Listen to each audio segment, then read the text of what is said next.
Hello, hello, everyone. Welcome All right. in, welcome in.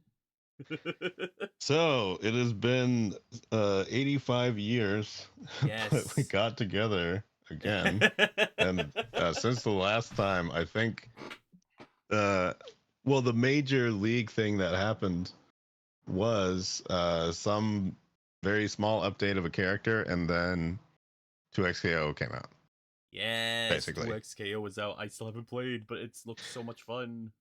It is very interesting so far. Although, Very fun. wait, it's not updating on my thingy. Okay, hold on. Let me look at this capture and see. Oh, no, I think it's the capture method thing. There we go.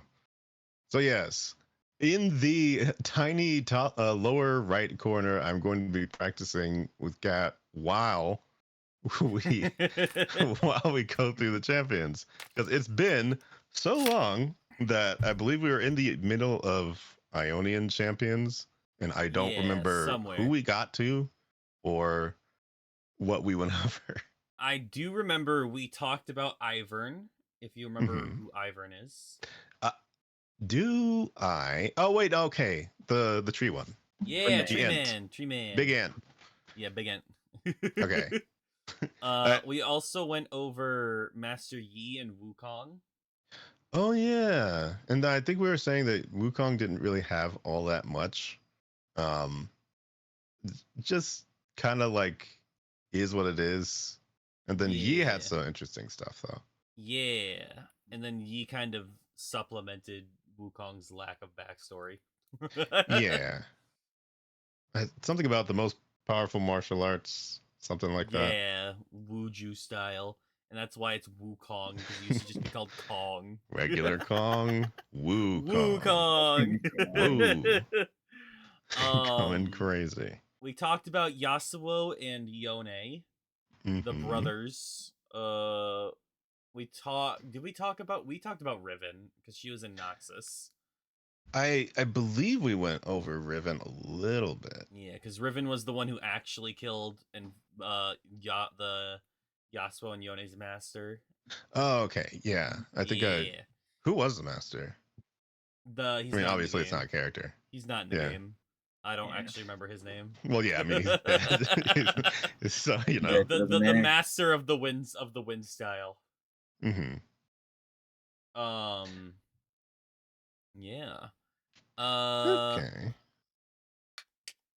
So we got at least that far. I don't believe we.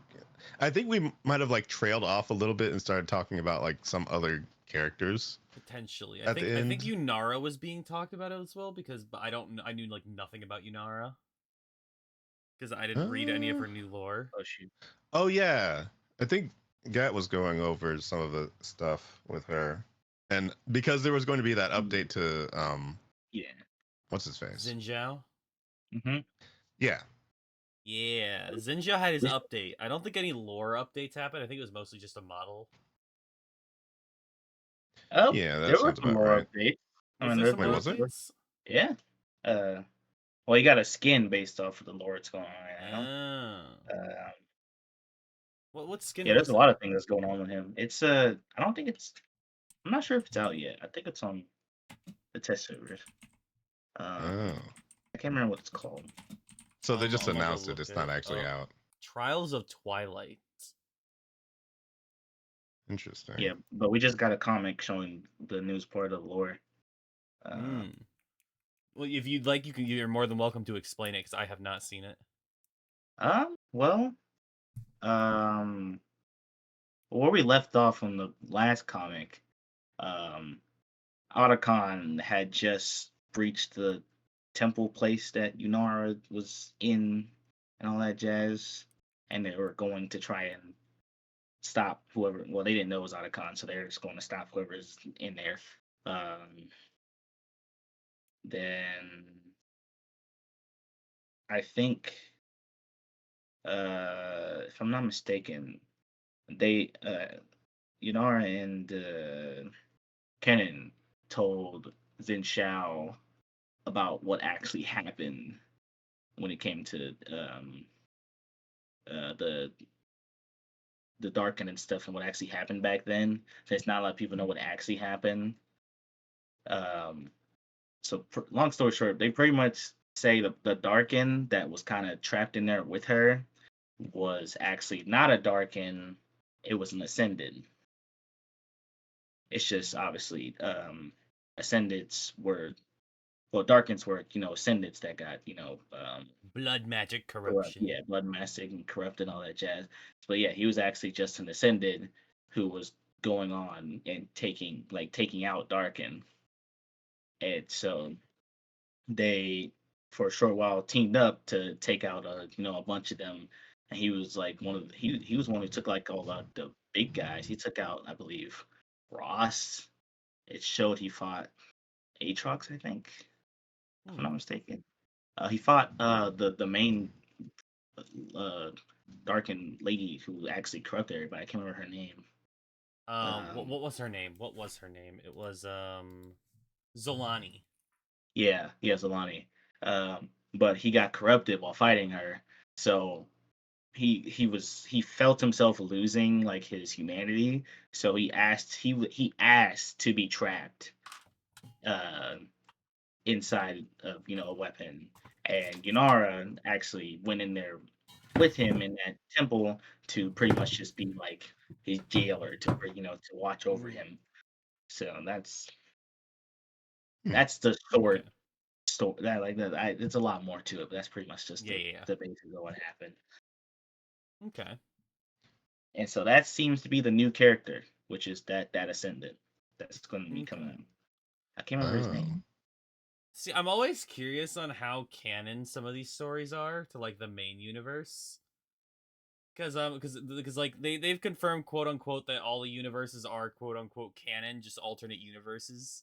So they made it into like a multiverse where like Star Guardian's part of the multiverse and all that kind of stuff. And I'm just like, so I'm kind of It's- curious on how canon it is because like Xinjiao is supposed to be in Demacia. Mm-hmm. I feel like I was talking about this with you at work as well, of like the most convenient way to wrap up a story is to just say that everything in it is real. But I don't know if that's the best thing to do. I don't Yeah. I don't Yeah. it reads as lazy to me, but at the end of the day, I mean, it is their stuff to work with. I just feel Yeah. like they created a major well, Yeah. rift I by mean, character taking out travels the can summon and happen. well, yeah, the summoner's rift stuff is like gone, Yeah. but then they have also now entered into the well, we know everyone likes arcane um thing. So it's just kind of strange to see them try and put all of this stuff together where there is a very specific set of things going on Yeah, that we're supposed to like semi ignore. Yeah, because they still haven't clarified what's happening with Hex Tech and all the characters who dealt with Hex Tech. And like what else is it? And like what's going on with oh god, just it's weird. It's just real weird. Ow. This thing's Yeah. Hi, Reliant. Welcome in. Congrats on Were first. we actually fighting or were we training? Oh, we oh yeah, that's right. Yeah, I keep going over to the thing. I didn't realize that. I guess the next step, because I remember we didn't want to go too deep into certain portions because we didn't have like enough time before.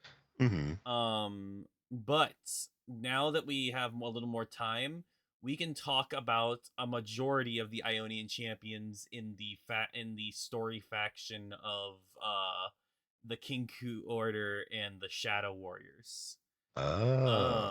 Okay. So there was actually comics for these, and I do recommend going reading them if you want. Mm-hmm. Good luck, Reliet. So this involves Kane, Kennen, Akali, Jin, Shen, and Zed. Which Which one are we starting with? We're gonna kind of start with a mixture of Shen and Zed because they are where this story starts. Okay. Ow. Hi, Cyril. Welcome in.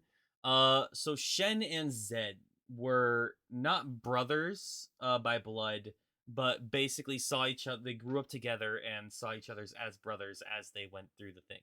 Shen's father was the leader of the Kinku Order, and he trained Shen and Zed alongside one another. Mhm. Over the years, obviously certain resentments did grow, and like they weren't as happy with each other. Like Zed, their ideologies waned because Shen became one of the what is it? I don't remember the name of I don't remember the exact name of it, but Shen basically became the leader of the Kinku Order.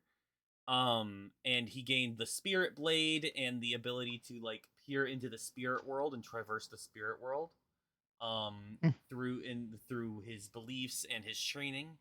Am I allowed to say that he looks like Noob Saibot from Mortal Kombat? Yeah. Okay. Don't worry. Don't worry. He was, when was Shen released?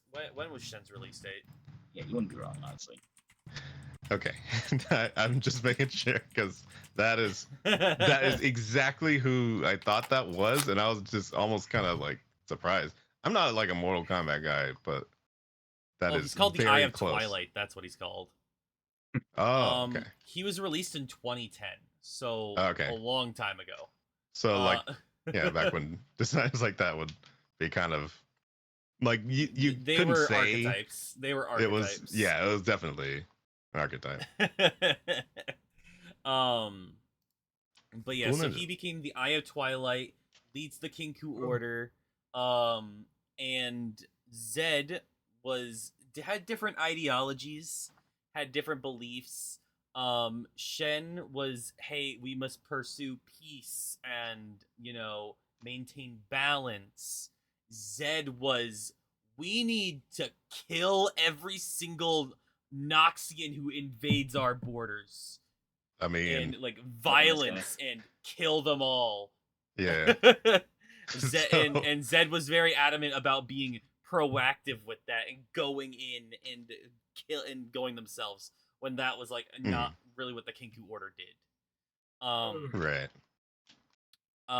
So basically, due to their disagreements, they had a massive falling out. Zed, I can't remember if it was a darken. What was it? Zed, remind me. It was either darken blood or something along those lines that he. Let's see. Oh, it was spirit magic. Okay.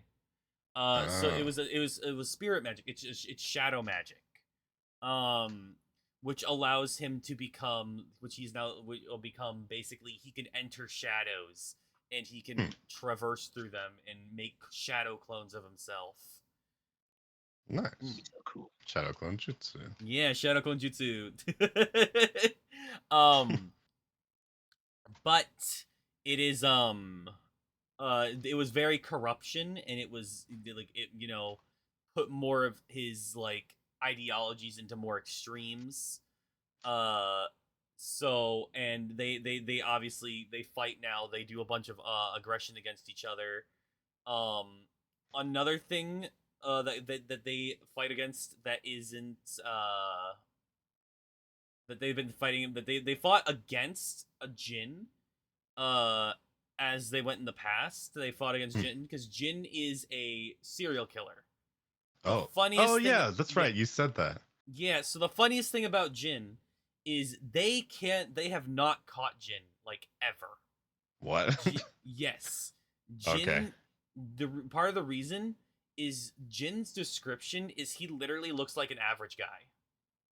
Right. He has no distinguishing features about him. And so Until he put on the mask. the mask. until like and so it's just like, because between Jin's masterful planning and his just generic looks, they have been unable to capture Jin and hold him down. That's so bizarre. Can't- Because I mean, can't use- when you think about the fact that these are like Okay, I don't know what the police force in certain areas is supposed to be like, They but the Kenku Order is basically the police force, but come on now. it's wild that they're just unable to catch Jin. He is done because Jin is always like 5 steps ahead of them. Huh. Like like Jin is playing chess and they're playing checkers. It's So all there there's is to it. so one of these times they ought to do like a sub series that's just all of his murders and them trying to catch him. That would say And they've that done. Yeah, that would say that'd be definitely interesting. Cause there is a I imagine they've connection. probably done it in comics. Yeah, they've done comics of that kind of stuff. Because there was a time when Mhm. after they'd split up and had fights, they did work together to attempt to catch Jin again. Oh, okay. Obviously, it did not end up working out right. Um, Yeah. due to differing beliefs, obviously. Hmm. um, but yeah, but Jin, mass murderer. He's a very artistical murderer. He's Right. one of those like murder is art. Hmm. And One of those types. Jin is obsessed with the number 4.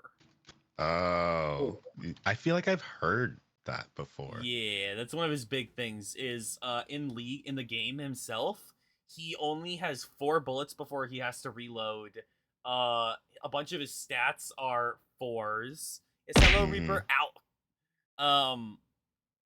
And then like when he executes an enemy, that enemy takes 4,444 damage Oh. as the execute. So this is Uh, like it's one of those things where they're trying to allude to like the Japanese thing with she and death, right? I don't know. It could be. I actually don't know what that is.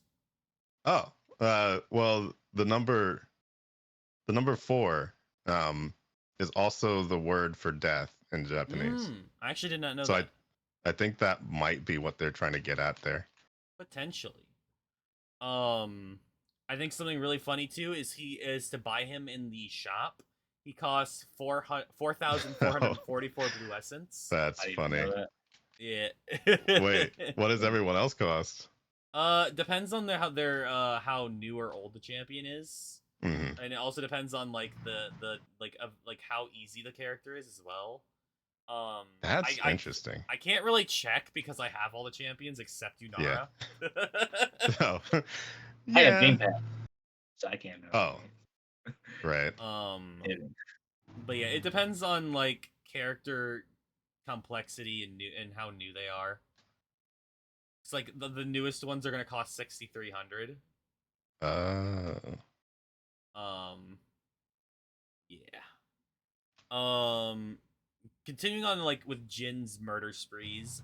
One of his famous murder sprees, killed everybody in in a temple that Hui inhabited. Hui mhm. is another artist. He's depressed because Jin murdered everyone. Well, fair. How much do I remember about Hui's background is the question. Hui is a Hmm. fairly new champion. All right, let me look at him. Um, Let's see. He's a very interesting character. He's very yeah, annoying when he first came out. I gotta say.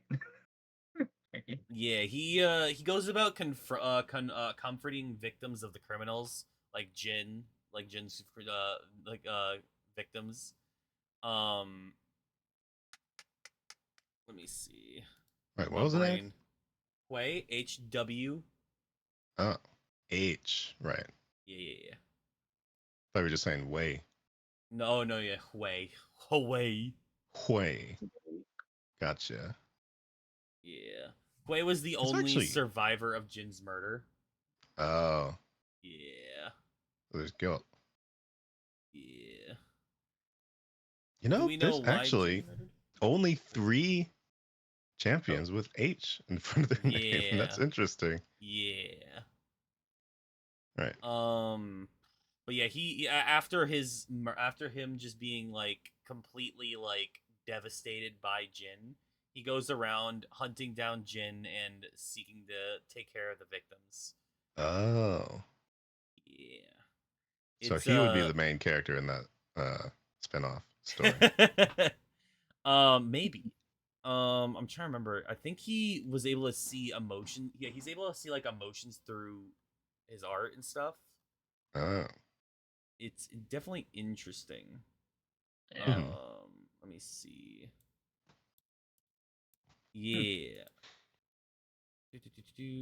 Yeah. Oh, yeah. Because yeah, and he could express his vibrant imagination, and his art would like influence the emotions of everyone who like saw it and that kind of stuff through the Mhm. magic. Because it could it affected mental and physical of people, and that's why he was sent to the temple to like train. To train it, yeah. Yeah. Hui is a Interesting. very interesting character. He is the He stands first. already. He is the first champion in League of Legends to have uh 2, 4, 6, 8, 9 or 10 abilities. What? Wait, no, it's Did you more say than that. 9? Wait, no, sorry, wait. It's 1, 2, 3, 4, 5, 6, 7, 8, 9. Yeah, 10 abilities. That's Uh, crazy. Why? how he works is, so normally each champion has 4 abilities, right? They have their Q, W, E, and then their ultimate R. So Hmm. what Hui has is he has each ability you have to is a button combination. Oh. Except his ultimate. His ultimate is just still R, which is why he's only has 10. But Okay. he has a QQ, he has a QW, he has a QE, and then he has a WW, a WQ, and then a WE, and then an EE, and then an EQ, and then an EW. So nobody plays him. Oh no, a lot of people play him. He's really Oh, good. he's Like good. he's good. He's good. He is a That's He's so not that hard crazy. to. He's not that hard to figure out, honestly. I It mean, might have I been a lot guess of. So it's his just like a different yeah. kind of genre to Yeah, no, keep it's definitely interesting. like he's playing his own game. Yeah, let me see if I can explain his abilities. Um so yeah, okay. So his Q abilities, where it starts with Q, is his damages. His W moves are based off of utility to his allies, and his E abilities are debuffs to the enemy. Oh.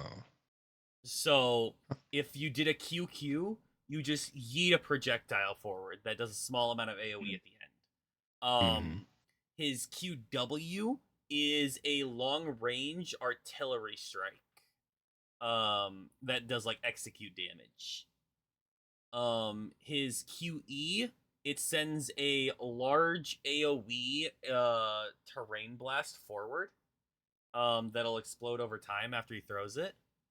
Um, his WQ sends just a straight line forward, kind of like his QE. But what it does is it gives him and all of his allies movement speed. His WW gives him and all of his allies sitting inside the radius of it a shield. Huh. And then his WE allows him to regain mana when hitting enemies with it. Um, Interesting. yeah.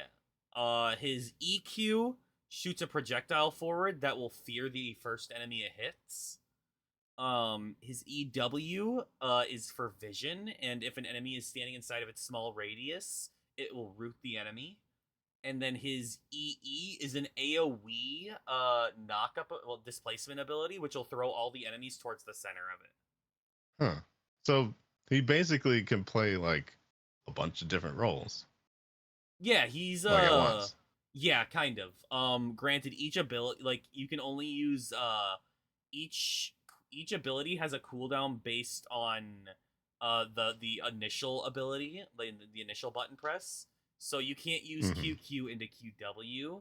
You have to select Yeah. which Q you want to use, which W you want to use, and which E you want to use. Well, otherwise he'd just be like nearly OP. constantly. Yeah, Yeah. he'd be spamming constantly otherwise.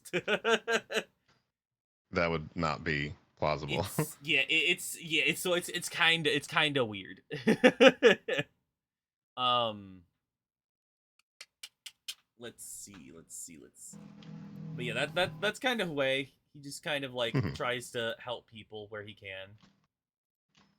After being traumatized himself. Mhm. He's surprisingly not the first character to do that. Yeah. Only other character I know that does that is another character from Smite. Mm. Oh, Uh, really? yeah. What's his name again? Merlin. Wait. That's his name. Oh, to have like a bunch of different combinations just for the Yeah, same just abilities. just like one ability turns into three. When you Yeah. like, I it's could see that for Merlin Mm. for sure. mm, Just for a Um. master magician type. Mhm. And then going back to Zed and Shen. Hmm. So next we have we have either members of their order or we have their proteges. Um, we have Zed, one of Zed's people, Kane. We've talked about Kane before. I don't know if you remember us talking about him. I feel like we mentioned him or He something. was the guy with the scythe who had like the darkened scythe. The Uh-huh. guy who had Rost in his scythe, where he'd become like a shadow assassin or the darken. Like you got Hmm. to pick, like you got to pick once you got into game, like after killing a certain number of enemies.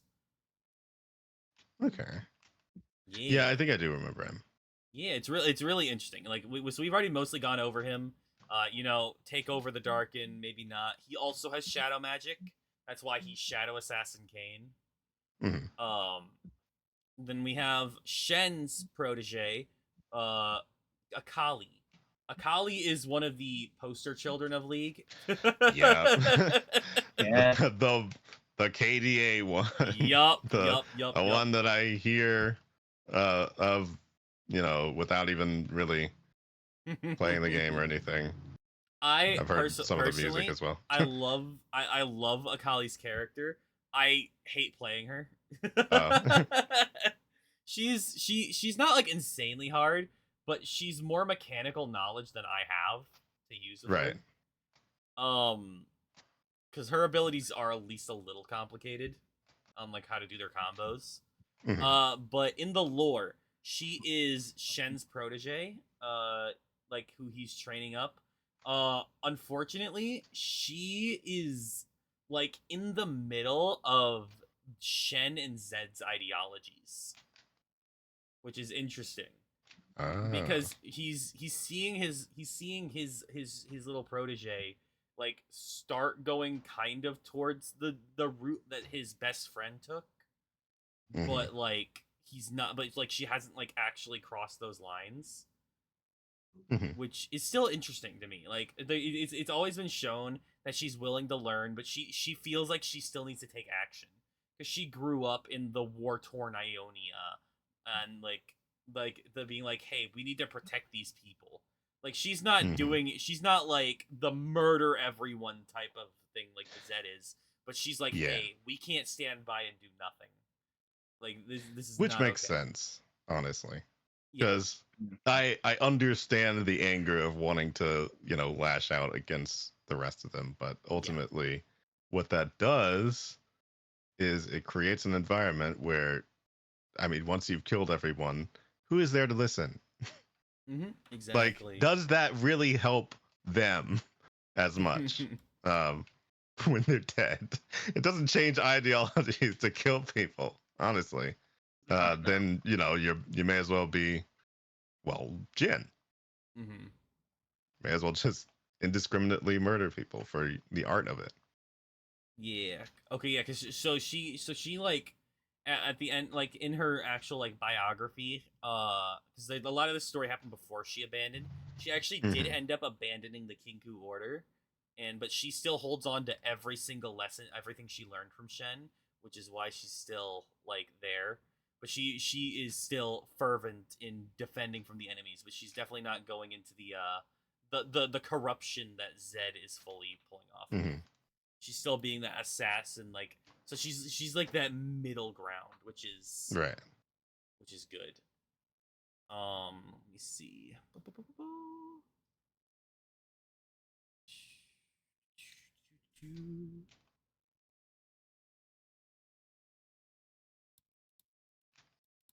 Oh, Uh, Wait, so are they both her protege, or is she one of their proteges? Hold on. So she is Shen's protege. But she left the Kinku Order to go be an assassin like she was trained to be. Right. Okay, that makes sense. Yeah. And so she's still going around killing Noxians, but she Mhm. is not following the same path as Zed. Yeah. Just a little Yeah. bit more sensible about it. Makes Right. sense. Yeah. Did she join? Wait, did she actually join the Order of the Shadow? Because I think her title is like Fist of the Shadow, so she might be part of Zed's crew. See, we learn new things every day. Yeah. Okay, she was okay. Wait, okay, yeah, because she doesn't like okay, so she doesn't like Zed because Zed killed her father. Right. So That'll do it. she has rescue like during searching for Jin, she has found and rescued Zed and worked with Zed, but she still hates him. Yeah. Makes sense. Yeah. But yeah, it's I definitely like Akali's character a lot. I love her design a lot. And see her ponytail works in its a way that it's not like a paintbrush like Yasuo's. You just have this I like hate it. It's this so thing bad. against it. It's So so funny. bad. Like hers is smaller and it actually like flows properly. Mm-hmm. Where Yasuo's is just a giant paintbrush that doesn't move. It is I funny think seeing she it in game though. Yeah, Mhm. it actually looks good. To me, I will never stand with you guys on that opinion. No, I'm sorry. In game, by that I mean 2XEO. Oh, yeah. I don't yeah, know about too. the actual. I still don't like it. I League. still don't like it. It's Yeah. It's a it choice. is at least iconic to him.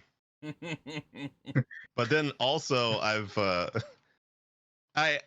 also very Good night, familiar with a Reaper. character that looks exactly like that to me, No, that's because fair. Mitsurugi in Soul Calibur also has like one of those giant big old paintbrush ponytails. Mm-hmm. Okay, so next is the last character of the Kinku Order that we have in League, Okay. and his name is Kennen. So, Right. I see. Kennen is a Yordle. Do you remember us talking about Oh. Yordles? Yeah, I do. Yeah. Yeah. There was one that was just like the hero. Poppy. Yep, Poppy was one of them. Heimerdinger's another one of them. Heimer. Yep. Yeah, I've seen him in action. Yeah. Fate unknown, Yeah, I yeah. guess. No. So technically, so in Yordle fashion lore, whenever a Yordle quote unquote dies, they just get sent back to Bandle City because they're immortal and they're spirits. Oh yeah, we So also talked about Kled. yeah, Kled is Kled. hilarious. Interesting character. Yeah.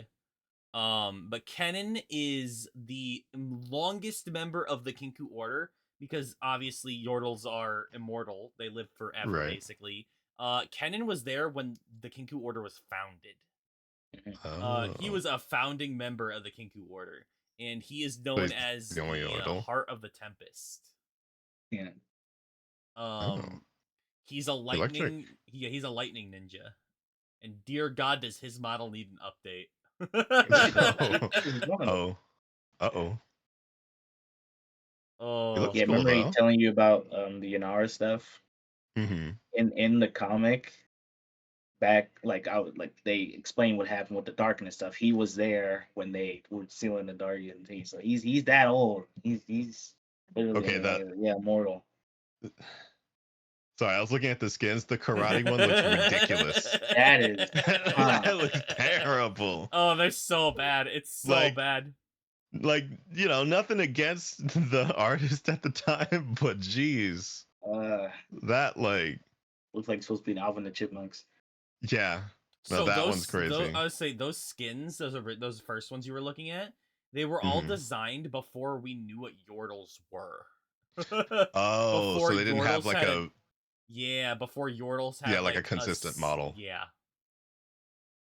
Huh. It's just I mean, fun. I guess I can tell because that's crazy. Like, yeah, no, it's not as bad as the Poppy one. Yeah. Like Yeah. nothing beats that one, Nothing but beats Yeah, that, nothing no. beats it's like Lollipoppy. Nothing beats Lollipoppy in it's just pure horror.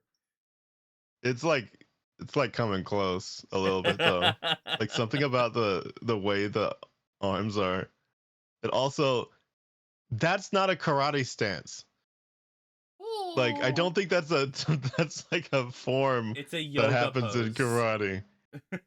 That's yeah, all right. Well, Hello, Ina. it's Almost looks still AI he's cool. generated.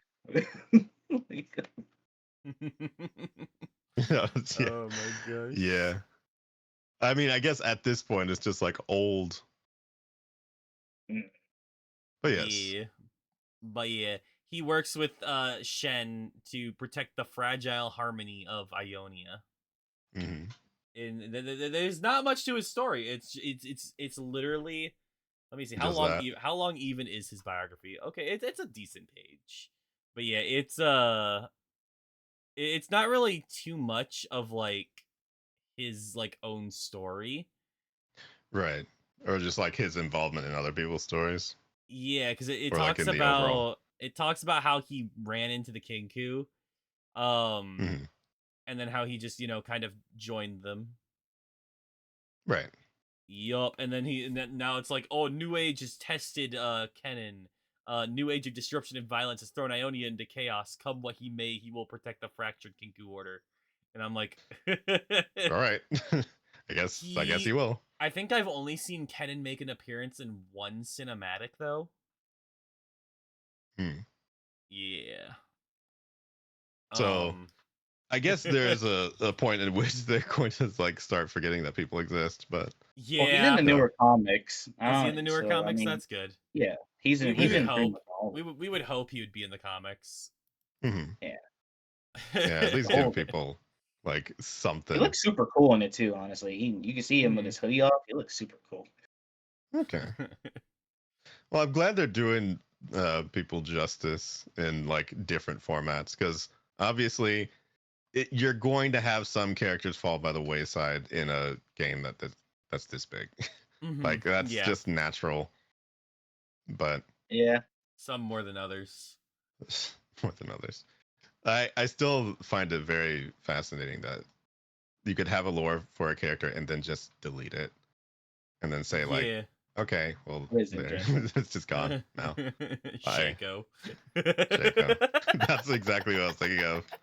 Because that's so bizarre to me. Because you can have Well, a character that looks interesting and then was nothing. interesting, but like now isn't. Well, yeah, it's kind of because the thing is though, it all happened when they just nixed the entire storyline of Summoner's Rift, Yeah. and he's just a character they never gave new lore to Hmm. because they kind of just didn't know what to do with him. I guess. Yeah. Crazy. But like to just highlight the whole thing and hit delete, like okay, that just seems odd. Like maybe come up with a compromise here and there. Put him Yeah, somewhere. Put him in the order. Hmm. Make him like you can even change people's factions or something if you really want to. I don't know. Yeah. Next up we have two of the members of Ionia who are like on the front lines, I guess, of who they are. Hmm. Um we have Irelia is one of the main ones we're gonna talk about. Oh.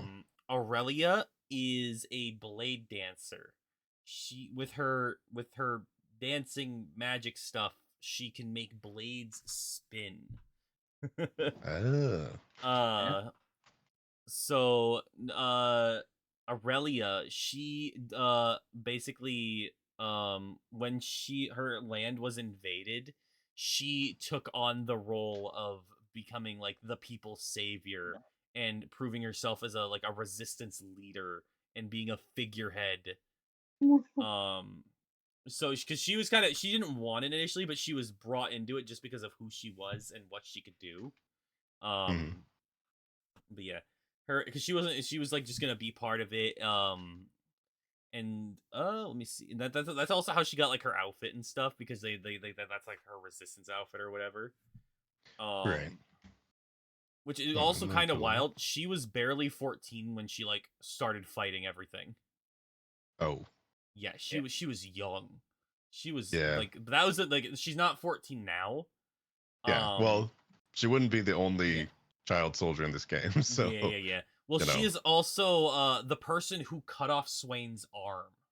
Oh, Yeah, Oh. wow. so she defended them against Swain. She's the reason Swain made a deal with the demon to get her arm, to like get that his Hmm. arm done.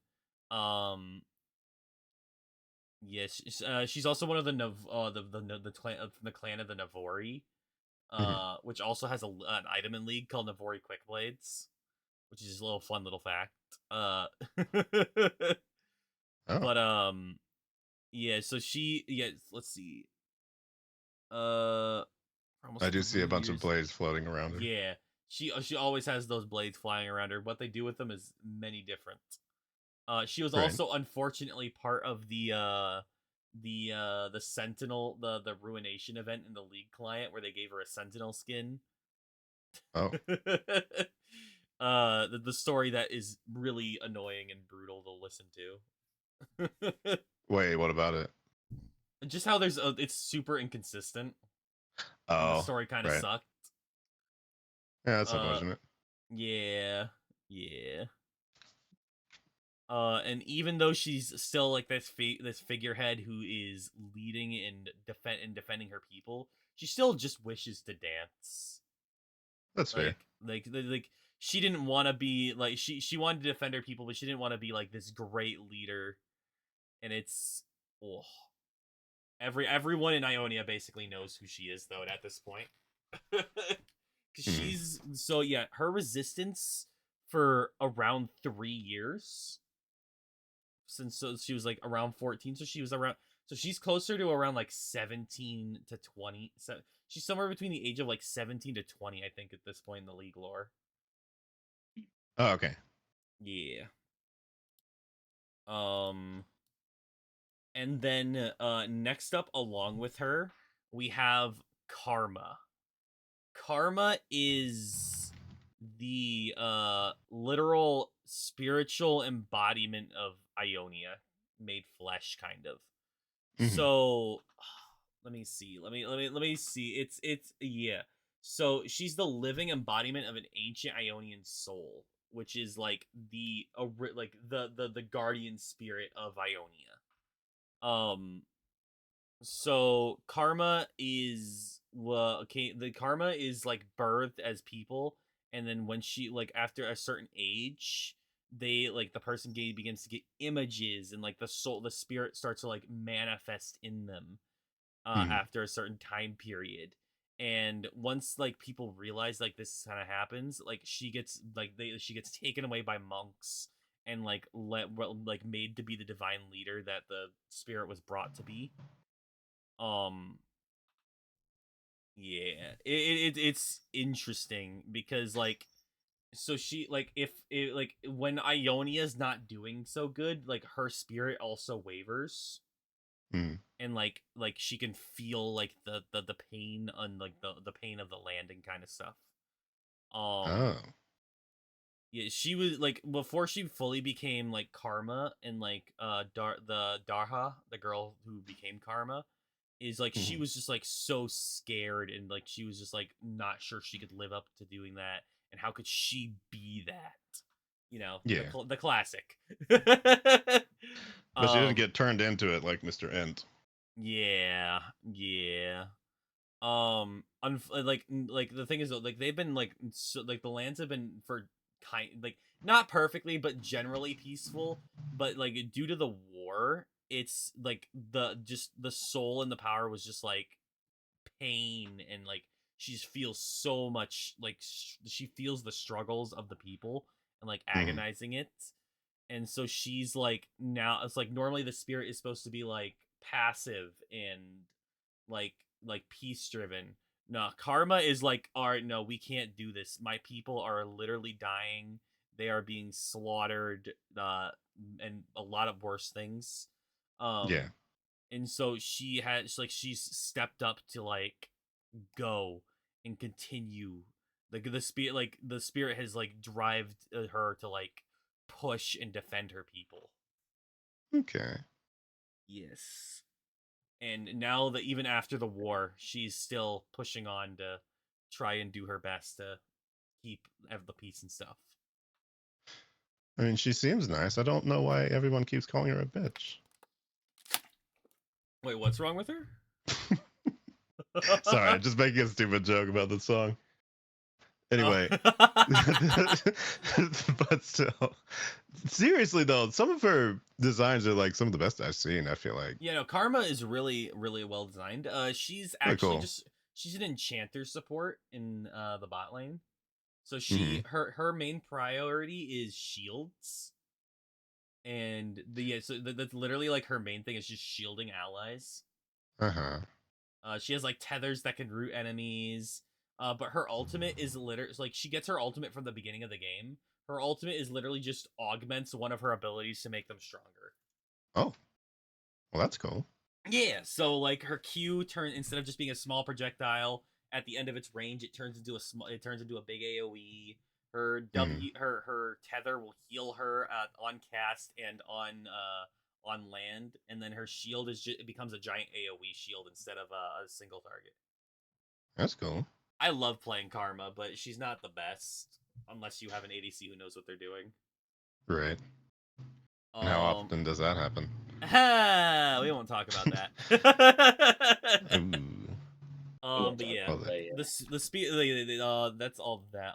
Another character is not. I think he's also technically fighting on the front lines, but mhm. I don't know. I'm trying to remember. I don't know an insane amount of Lee Sin's backstory. Lee Sin? Lee Sin. Oh, Lee Sin. Yeah. Hmm. Lee Sin, one of the LGBTQ members of of the Oh, roster. interesting. Yeah, it was more confirmed recently than previous. Um, Uh-huh. but Lee Sin was a fighter who to go master an ancient martial art.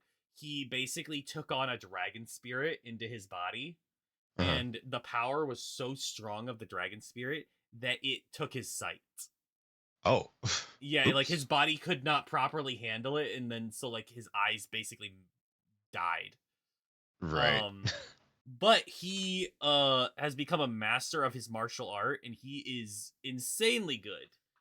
Which Mhm. in it, one of the biggest jokes of League of Legends is why can Lee Sin be blinded by Teemo's blinding dart? Oh. Because he's already blind. Oh. Why does blinding mess him up? I mean, that is a good point. Unless the Oh dart my makes a god. sound, I don't know. But yeah, he grew up in a temple. Decided he didn't want to waste time, so he left. Traveled around. He did eventually travel to Freljord, where he met Udir, which is another spirit shaman guy, and Mhm. who wields like the powers of multiple different spirits. And it's highly implied that they're gay for each other. Okay. All right. um Highly implied is funny. highly implied. Okay. um so Because yes, I mean, obviously how the mhm, internet can be. Because even if it wasn't, if they wanted them to be, they would be. yeah. But we'll if it's see implied by the game itself, then that means they are. we'll see the reason why it's been so hard to declare characters as gay and stuff is Yeah. Tencent. Oh, right. Right. Chinese company. Yeah, Got it. which is why for a long period of time a lot of characters were just implied to be gay, Right. like Mhm. Vi and Caitlyn. They Yeah. were only for the longest time until Until maybe Arcane. no, it Jesus. was like till like 5 years ago, I think, or Oh, okay. something, Yeah. which may have been Well, around no, Arcane sorry. I too. was just Yeah, thinking of a scene that happened in yeah. No, I know, Arcane. I know. A really um, long scene, but yeah, honestly. because All things like, They wanted it to considered. be longer, funny and then enough. there was also Leona and Diana. Uh huh. They're also some of the gay people. Hmm. Uh, And there's also definitely more recent league. Like I think the first league champion that they were officially like LGBTQ about was was actually where they basically straight up said it was Nico. Oh, really? Yeah. They basically Hmm. said that because in her story it said that she was like romantically interested in Nidalee, Oh, okay. which it never actually Nidalee never took her up on it, but like Well, yeah. I mean, I don't know how those two characters know each other yeah. because I mean we haven't gone Yeah, over we haven't gotten that Nidalee far. or We haven't gotten that Nico, far. but yeah. But yeah, so it's like so like these guys were just kind of implied gay for a while. Hmm. It's I don't think it's ever still fully set out, but after Lee Sin traveled back from the Freljord with Hmm. Udyr, they found that Noxus had already invaded and occupied multiple parts of Ionia. The like monks from all over have been like holding up at the holy monastery that Lee Sin trained at. Hmm. Yeah, and then Lee Sin invoked his dragon spirit when he tried to do it, and that's when his like eyes like just like gone. Wow. He did stop a bunch of invaders before he lost his sight, but it was brutal. It was brutal. It is funny though, because like his main outfit sort of makes him look like a bad guy in a kung fu movie. but the rest of them make him look like a hero in a kung fu movie. Except Yeah. except maybe not the Godfist one. Mm-hmm. That seems vaguely villainous. But maybe it's just because I've watched Avatar. And there was a character who was bad who looked like that. But Are you talking about Sparky Boom Boom Man? yeah. Yeah. It was awesome though. Oh. But he's still not fully mastered the dragon spirit, but he is always working on it. The Mhm. dragon is disgustingly powerful. I kind of like that Heaven Scale one where he's got like the dragon arms and claws Yeah. and stuff. That's cool. Yeah, it's cool. The funny part about the dragon scale skin line is they're supposed to be dragons who are disguising themselves as humans to visit Oh. to visit like the Chinese New Year festival or whatever. But he wouldn't have to disguise because he's actually got one in there. Yeah. Well, no, like the character skins. Those characters are supposed to be dragons Oh, disguised all as of them. humans. Yeah. Oh, okay, yeah. The skin line is supposed to be dragons disguised as humans, and I'm just like, but bro has dragon feet. What are you talking about? Yeah, cool disguise. Yeah, cool disguise, man. That's a great disguise. Uh-huh. Disguise. Really working. Oh. Wait, shoot. Did I close the wrong? There we go. Okay, cool. But yeah, that's a majority of the Ionian characters. We have a few left. And they are they are some of the Vastaya.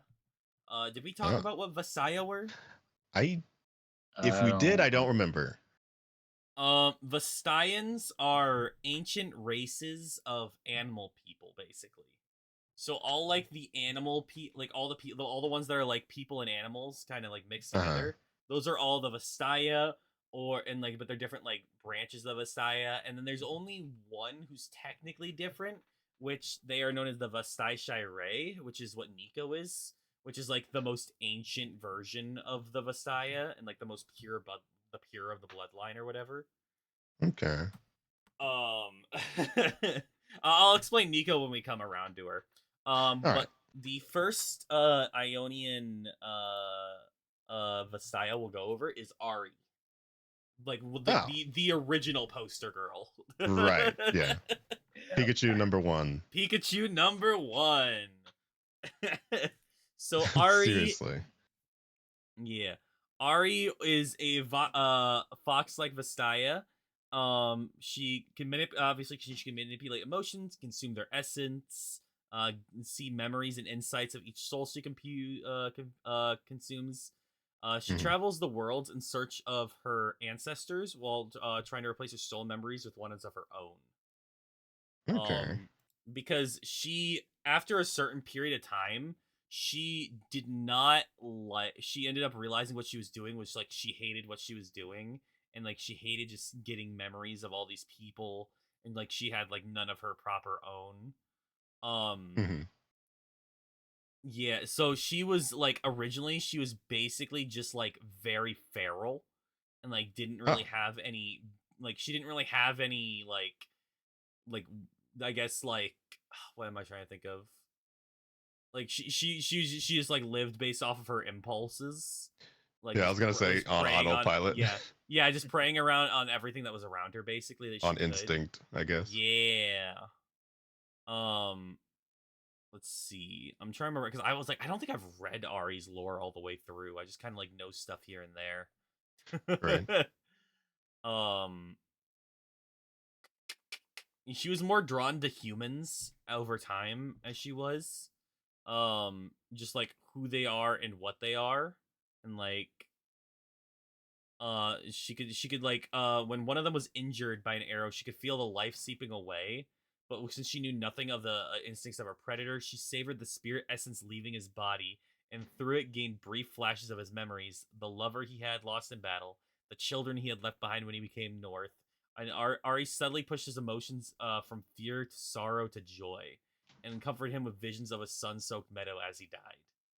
Huh. So, and like, so now like after that interaction is when she like became more human. She could speak human, she could speak like speak human words, she could Hmm. understand them.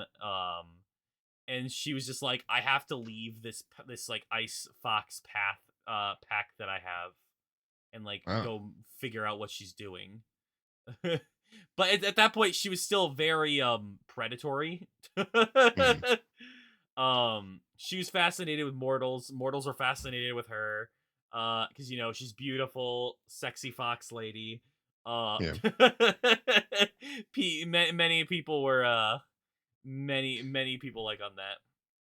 But of uh course, I'm pretty sure nine-tailed foxes uh yep, in myth that's the have that archetype. appearance to, yeah, That's the archetype she stood in. Mhm. But eventually, over time, she did end up seeing herself, how the mortals ended up seeing her, because you know, if she keeps feeding on enough, they're gonna be like, oh my god, she's killing people. Right. And so now, like, she saw that she was a bit of a monster, and she actually fell in love with an artist that she drained. Huh. Like, he offered his own life essence to her, uh and like, so she fell in love with him, he fell in love with her, he let her drain him. uh and then she like that day she's just kind of being like, she is, and then when she like fully drained her lover, she kind of like crashed out, and that's when she like decided to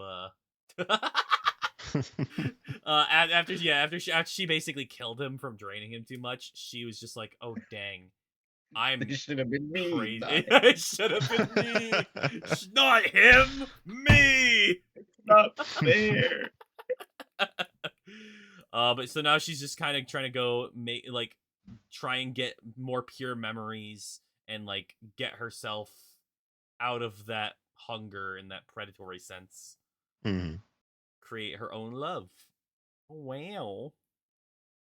Yeah. And then she went on to be used in every bit of promotional material humanly possible. Exactly, because who doesn't And love a sexy fox lady? and I still don't know what she does in the game. Okay, Actually, I know she has a charm thing. That's about all I yeah, know. so she basically just has like, you know, fox abilities. She has Yeah. big spirit orb, which she throws forward and then it comes back. On the way Oh. back, it does true damage. Hmm. Her W gives her movement speed and shoots out three little fox fires. And her Huh. ultimate is literally just multiple dashes. Huh. And the dash is So like a dash resets every time she gets a kill or an assist. that's interesting Yeah. because they they adapted that really well into 2XKO actually, Yeah. including I think the returning the Foxfire thing. And how Mhm. she has like 3 of them floating next to Yeah, her. those 3 little foxfires. Yeah. Yeah. Interesting. I And see then one she's of you. got I see one of you playing her. yeah, no, I'm just running around as her. She does have the dashes. And Yeah. I'm pretty sure one of her yeah, one of her ults is the charm thing. I Yeah. do like when she does do that ult. You can like it affects different characters a different way. Oh, Yeah. that's interesting. I like how it Like, actually still affects Blitzcrank, even though he's a robot. yeah, that doesn't make sense. But Is he a like you said, robot who or doesn't is he love? X-Tech? Everybody loves Fox Lee. Whoa. Who made him? We don't know. That's the problem. Don't know anymore. None of us know anymore. But yeah, so she's the first, like one of the first Messiahs, I think, to show up in the game. Mm-hmm. Um, What are the and other ones? then, well, we have the first ones, or just in general. Oh, just in general. The other 2 Ionian ones we're gonna talk about, because I think these are the only other 2 in Ionia at Uh-huh. this moment. Is Zaya and Rakan. They are Oh, my favorite characters, and like it's I think we so went over them a little bit. Yeah. what? Well, okay, my computer is having an aneurysm with Oh, this right. with my bar. Okay, there we go. Right. Zaya and Rakan are lovers.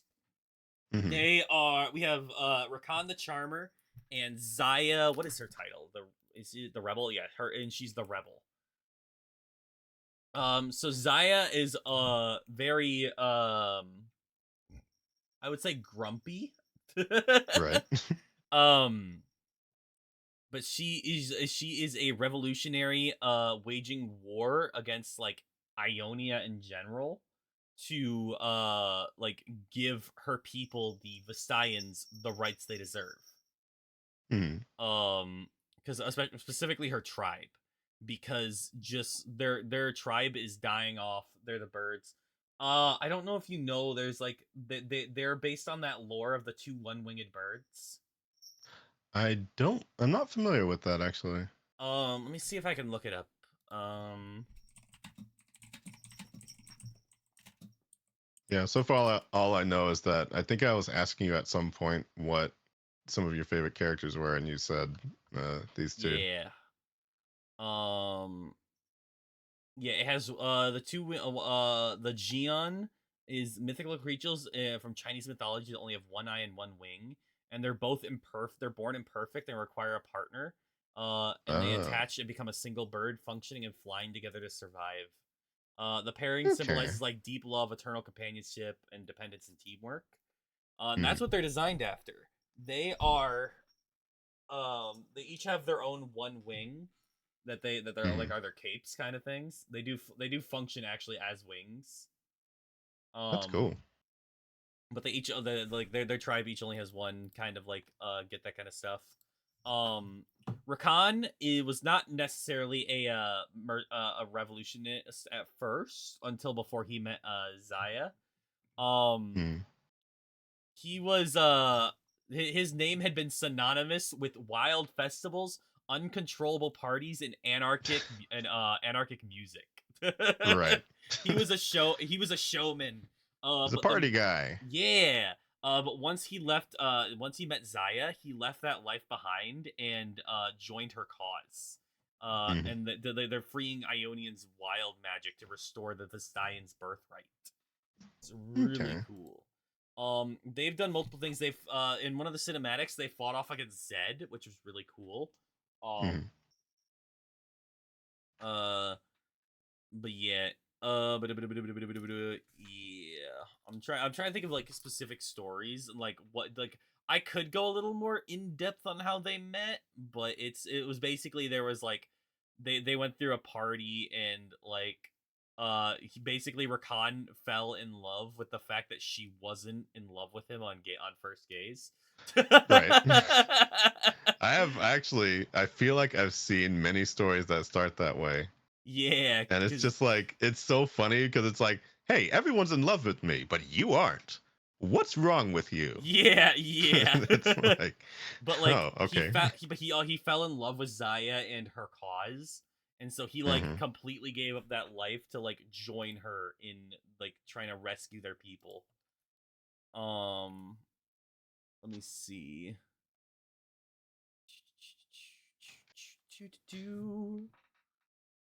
See, my next question is, why are they not into XKO? Because God, I that would be perfect. wish. Because That's what I'm you could saying. have two. It's literally a two-person thing. Like, I think you said that they can recall together too. Yeah, that's one of their unique things is that if you one of you starts a recall, as long as you click a recall next to them, you can leave immediately as their recall leaves. That's funny. It's so cool. So it's literally like I'll be like start my recall in the bush while when my friend's finishing killing the wave, and then he'll just join me in the bush. All of a sudden, then he's gone. Just Yeah, pop gone. that's funny. Oh, but yeah. I don't know. There's so many things that they could play off of that with this Yup. game, and I Yup. feel like it would be a gigantic waste if they didn't. Like, I don't know.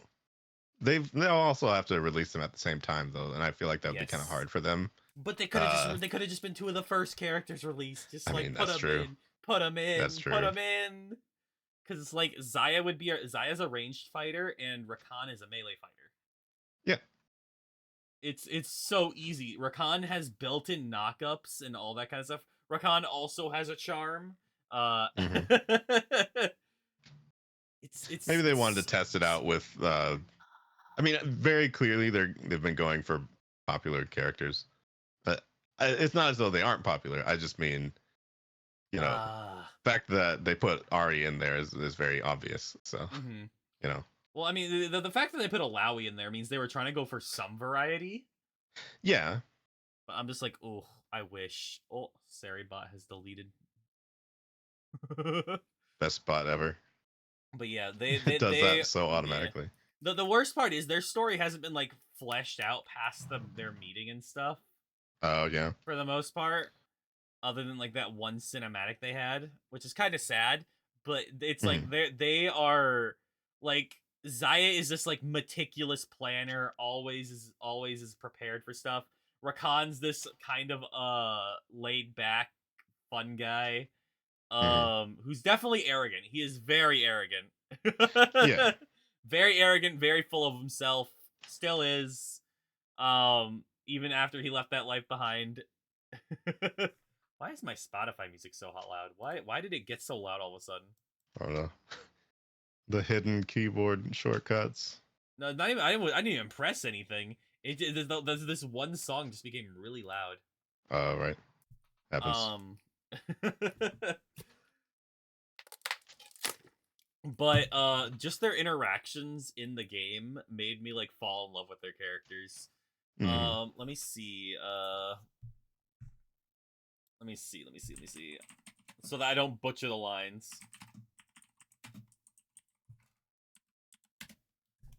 I don't care about AI. Leave me alone. Oh.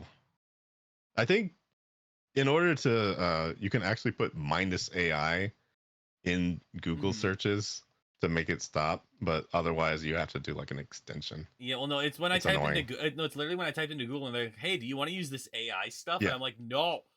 Oh yeah, no, they Yeah, keep doing like this tooltip of like, hey, use this mode. Like, yeah, no, but hey, why don't you die? And I'll use Bing. Like, yeah. genuinely, I've come so close to actually unironically switching to Bing after all that. It's just like I I've always hated Bing, but at Yeah. least it's not AI. Yeah. So it's like Oh. ridiculous. But yeah, some of their like voice lines together are like when you move, Rakan's like, "All right, let's go this way or that way." Zayas to stick to the plan, and Rakan's like, "We have a plan?" And it's like, "We always have a plan." Huh? Really? I guess he didn't. There's a line that Zaya says, "Ugh, I hate everyone today." Rakan's like, "I know what'll make you feel better," and then together they just say murdering everyone. Well, You know what? Fair. Rakan's at one point's like, "Hey, I have a plan." She responds, "You have a plan?" Rakan's like, "Yeah, I'll go on instinct." And Zai's just like, "That's the opposite of a plan. What are you doing?" Their voice lines together are just so good, and they have and like, ah, ah. And that could all be in this game. It could just give it to me. Give me it. Hey, maybe by the time you're able to actually play, They'll maybe have they'll them be in in the game. there. Who No, knows? no, they're not gonna. I heard be. that. I heard Ugh. that Teemo's next though. Ah, they're putting Teemo in next. Is he another Yeah. zoner? I don't know. Dude, I'm ready for Teemo to have a blind and then you just not be able to auto attack him. Oh. It's Yeah, gonna be just the most flashbangs the whole annoying. screen. Yeah, it's gonna be so annoying. Oh, that It sucks. does the Valorant PNG flashbang. Oh my gosh. So bad. So bad. But yeah, they complement one each other in the lore and in the game. Mhm. It's so good. I love them so freaking much. So are they the only other two in Ionia Vestias? Yes, those were the uh-huh. last of the Ionian champions. Actually, wait, no, Oh, we have okay. one more. We have one more I forgot about. Oh, one more?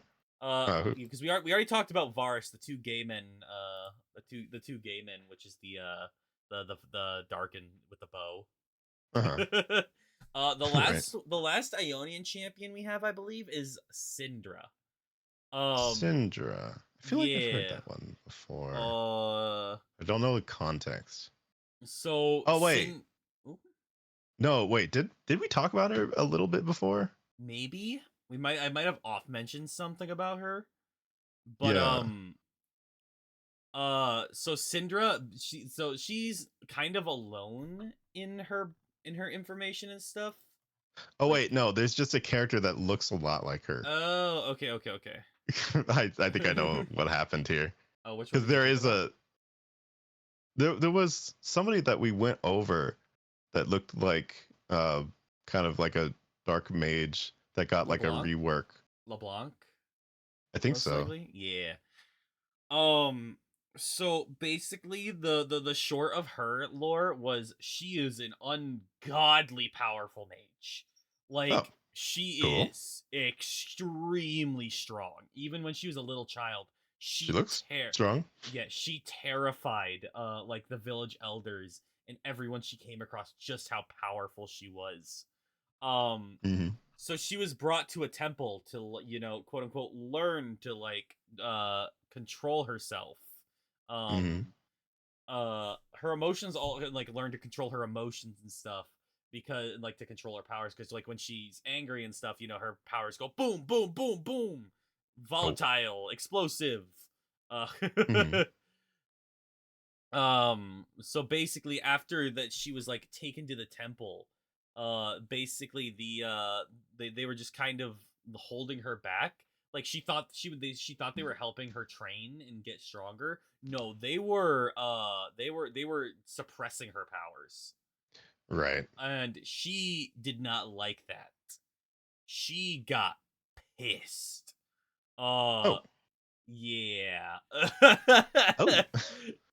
Because she was like, oh, where I'm supposed to grow and get control and get strength. She felt weakened instead, which is why she was like kind of pissed. And then when she realized that they were like doing that, she just blew up and just like destroyed the temple that she was in. Right. all the people in there that she was there, were dead. Everyone on that island gone except for her. Yeah. That seems a little excessive. Yeah. The only person who like was able to like quell her anger and stuff and like stop her power was the spirit eye of Ionia, Karma. Oh yeah. It was and it like the spirit of Ionia basically dragged her underground and like put her into a magical slumber to stop her. Okay. And so she was just under the ground for a long time. And she got sealed away anyway. Yeah. And Syndra was woken up by some people who did come from the place that she used to from the temple she destroyed. Some people came to kill her. Some hoped that Mm. she would help against Noxus because they woke her up during the War of Noxus, being like, some of them wanted to kill her, some were like, help us against Noxus, and then she killed them all. Oh, She killed everyone who whoops. was there. Whoops. Like Hey, don't wake her up. Syndra is evil. Unfortunately, you That think doesn't sound like she has much of an allegiance to anybody either. Just kind of like, No, she has I allegiance want to to destroy herself. things. She has allegiance to herself. She basically is gonna kill anyone who tries to control her. And You know then what? That is fair. So yup, that doesn't sound like much of a team player. yup. She's very, very, very, very strong though. Just the sheer Does that fact that the reflect Ionia. in the game? Yes. Okay. Kind of. So she is a mage that has scaling abilities. Mm-hmm. So her abilities get stronger and bigger after she gains a Oh, certain number of stacks. But it's not like she can indefinitely scale. She only gets like one scaling per ability. But yeah. it still scales. She can do a lot of damage really fast. She has a stun, which is really nice. Which basically she just throw if you get enough orbs on the ground, you can basically just one shot any weaker character. Wow. Yeah. Because if they don't avoid your stun, they're kind of just dead. Mm-hmm. I think one of my favorite things to do with her though is there's a game mode called Earth Ultra Rapid Fire. I think I mentioned it once before, but Oh yeah, I basically think so. you have no cooldowns. You have um you have basically like 90% reduced cooldowns. You have infinite mana. So one of her abilities, you can grab you can grab like small and medium monsters and minions. Mm-hmm. And you can just kind of grab them, drag them, and throw them to deal damage. Uh, That is funny. so if you start in Earth, if you start with her that grab ability, you could take the buff from like the blue buff, which is like the one of the junglers camps. You can literally just drag it all the way into lane and just throw it on enemies. It's so funny to do. That seems silly. It is really silly. It's one of my favorite things to do. But she's not a Oh yeah. hard mage to play. She's very simple, but she's very Mm. strong. She's a very good control mage. Yeah. Also, a lot of people like to make jokes because she's has floating balls around her. Right. She has that. But of course. She has that beach skin too, where they just turn to like beach balls. Yeah. It's I was good. gonna say she doesn't have I would say I a do like. dunking I would say I one. do like a lot of the skins she has. Yeah, she doesn't have really any dunking abilities though. Mm-hmm. Like there's no like because she doesn't like throw it like a normal basketball or anything. Right. Yeah. But yeah, the beach. I personally like using the beach skin because I like the beach balls. It's fun. Mm-hmm. But yeah, that's like all the Ionian champions. Do you have any questions about any of the Okay. Ionian champions or any of their like relations with each other? So, how does the war progress, or do we know that, or is it like? So the war Uh, is over. okay. The war is over. It did leave a lot of the lands ravaged though. Mm-hmm. And it do I know exactly how it ended? Not entirely. Right. But yeah, it was. I think they ended up winning with Ionia. Let me double check real quick.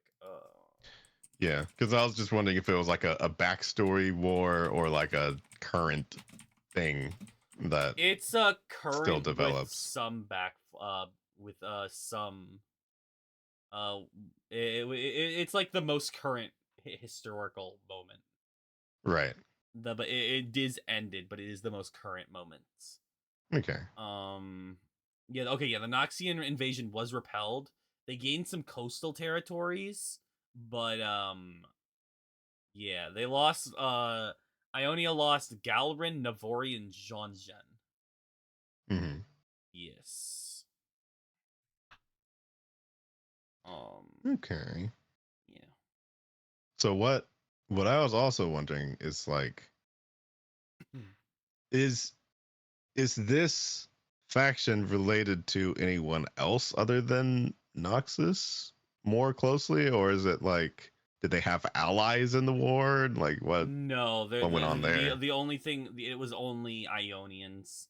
But Ionia is one of the largest land masses. Uh-huh. Like sectioned land masses other than Noxus. Yeah, because Ionia is its own entire island section. I can kind of real quick. Come on, I hate when it does this. Just let me click things. You can kind of look in the group chat, and that's like a screenshot of like the areas. Okay. And like the only areas that are really bigger than Ionia are Noxus, Freljord, and Shurima. Okay.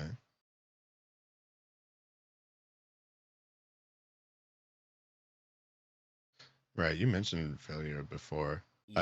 I just sort of like went with it because I was just thinking like, yeah, failure, yeah, okay, but I don't know what that is. Basically the now I see it. Icelands. It's the Icelands. Oh, okay. Very, so like where? Very brutal. Oh, I think you said we're not going to go over Freljord because it's in one of the side stories. No, it was the Shadow Isles. Oh, okay. I didn't really want to go over the lore of the Shadow Isles because that's the Ruination game. Okay, yeah. Because we already I know because we already went over Demacia, and Demacia also had. Oh wait, actually, oh sorry, no, yes, Song of Nunu. I didn't want to go into Nunu's story at all. Okay. So does that take place in Freljord? Yes. Okay. That's what I was thinking of actually. Yeah. Because I saw a lot of ice, and so I figured. Yeah. Honestly, that takes place there. Honestly, I'd recommend playing Song of Nunu before we go talk to Freljord. Yeah. I don't know when you'd want to go do that, but I would say, because like you'll learn some things. Like, because like I know when playing Song of Nunu, I was like, oh my god, that's that, and then oh my god, that's that, and I'm like, oh, right. But I also kind of want to see how an opinion is from someone who plays the game first and then learns the lore. Okay. See, I think I had sort of locked in my head that the first one I'm going to play is Mage Seeker, just because that sort of side story looked interesting. Yeah. And then probably the one in the Shadow Isles. With the Ruined King, I believe. Yeah.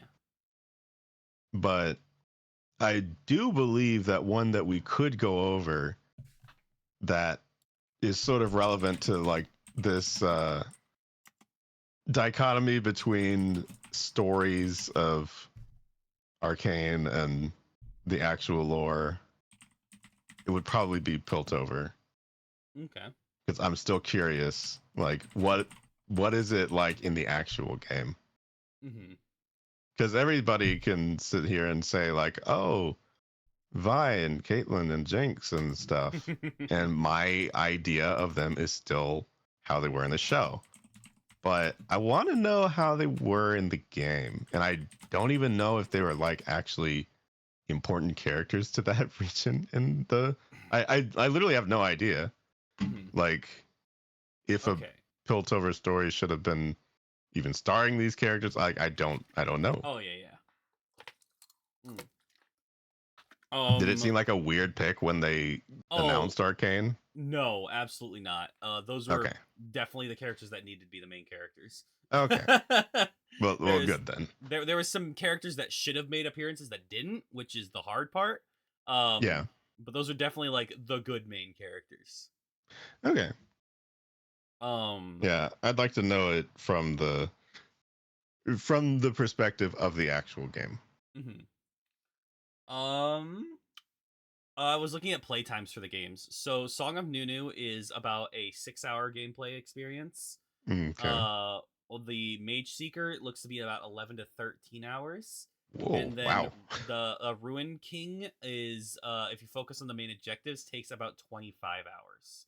If you just really want to, like, do the main objectives. If you're looking I'm shocked. If you're looking to 100% Ruin King, it sounds like it's about 46, 47 hours. Man, These are the people they laid off. Oh yeah, They were well, like putting crazy work in there. So the thing is though, these aren't even made by Riot affiliated companies necessarily. Oh, they aren't? No, what these were I thought that was games the were whole part. No, system. so these games were part of a thing called Riot Forge, where Yeah. Riot would go out to other game companies and have them make games based on these stories. Oh. They closed down the Riot Forge, which didn't mean that those game companies went out of business or anything. They didn't get laid off. Oh yeah. They're just no longer able to make the Riot based games. Yeah, no, that's more what I meant. Not that they like actually lost their jobs, but that they lost this. They closed down the system. Yeah. If you want to talk about actual layoffs, they laid off like the entire team, or like repurposed the entire team for Legends of Runeterra. Like the entire, because like Legends of Runeterra was basically shut down. Oh, right. And that was a Riot. Which was that one? The card game, like the card game, the RuneScape version, weird, like their version of RuneScape. Like uh-huh. they shut that all down. Even though Legends of Runeterra had so much lore added, like I don't even know all the lore added because there's just a lot of lore in that game. It's unfortunate that we can still sit here and like hope for the MMO when they did that. Yeah, because it sort of seems more like I don't they really wouldn't have any hope for the MMO because the MMO was never like officially announced or anything either. So it's just more speculations and stuff. But with all the layoffs and stuff, I don't have hopes for a lot of those things. Yeah, I don't know. It doesn't. I mean, obviously, yeah, it'd be really cool if they did that. But I can't see them doing it when that was their answer to a high effort spinoff game. Yeah. Oh man, dude. And closing Riot Forge. So it's just like I don't believe them if they were to. Which is kind of surprising. They never said it themselves. Yeah, it's kind of surprising they still went with 2xKO too. Yeah, because 2xKO is like incredibly high effort so far. Like, yeah, it looks so good too. They've done a really good job with what they've got going on so far. So I'm impressed that it is allowed to exist. I think it's allowed to exist because fighting games is one of like the three big competitive scenes. Right, yeah. It does align more with the kinds of things that they would support, I guess. Yeah, because it's like the big competitive scenes are shooters, fighting games, and MMOs. Sorry, not MMOs. Are the MOBAs. Yeah, so they kind of got it. They have the they have the big three now, basically. Yeah. Which is that's not bad. That's right. I keep forgetting that's Riot. Valorant. Yeah. Yeah. I even mentioned it before, but because it's a completely different universe. Well, yeah, of course. I mean, if it was the same universe, I think we'd don't worry. It's a canon universe in the multiverse though. Oh boy. They've had crossover stuff. Wait, they have? Yeah. Oh god, let me see if I can find what it was. I don't.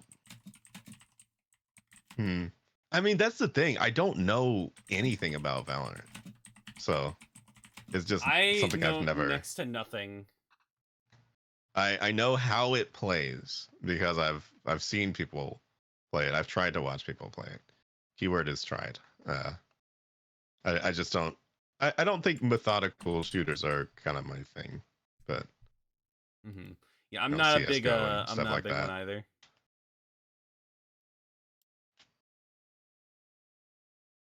Yeah, so the Sentinel of Light event had a crossover with Valorant. Oh.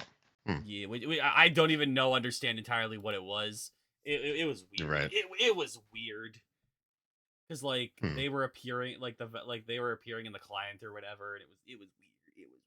I didn't like it. So it wasn't even like a full crossover. No, it was just like there was no characters in the game. The other weird thing is there was two characters that were released like at the same time, and they had like identical kits.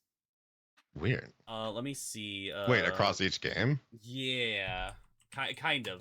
Like they had their own differences and stuff, but they were the same basic premise for the characters because they were co-developed at the same time. Oh. Huh. So those are the two characters. Oh. They're both lightning based shooters. Well, I've seen her. Yeah. Which one? The left one or the right one? I think the right one. Okay. Yeah, The right so one's the Valorant one. Wait, the right no, the left one's the Valorant. the left one's the Valorant one. The right one's on the League. Yeah, no, because their hairstyles are exactly the same. Yup. They were released at the That's same funny. time too. And not only that, they both have like lightning finger guns. They also so Zeri is a very unique champion in League of Legends.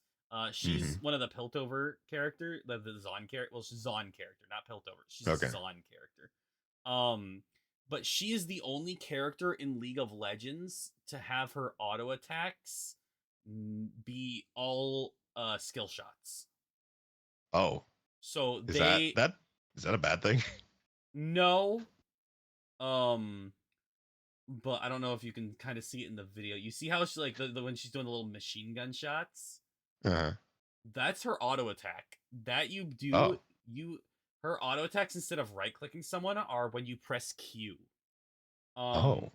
Weird. Yeah, it is really really weird. And it's a skill shot, so it can be blocked by minions and stuff. And so you basically have to spam the Q button to like attack.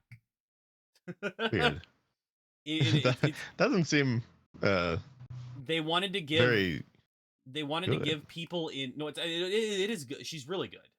They literally had to nerf her out of existence because she was too good. Oh, okay. Well, there you go. I guess. Wait, what was she like on launch then? Oh, she was so disgusting on launch. It was like her damage numbers are so high, and if put with an enchanter like Yumi or with like Yumi the cat that like sits on you and like doesn't move, she was just a menace that could 1v5 an entire team in like seconds. Oh, okay. Well, then, yeah. Her first. It's interesting though, because when some of these characters get released, it feels like they're put there to make like an impact, and they don't really care so much about the balance in them because they just know they're gonna nerf them later. I don't know if it's always that intentional, but it sort of feels like it happens like that in some games sometimes.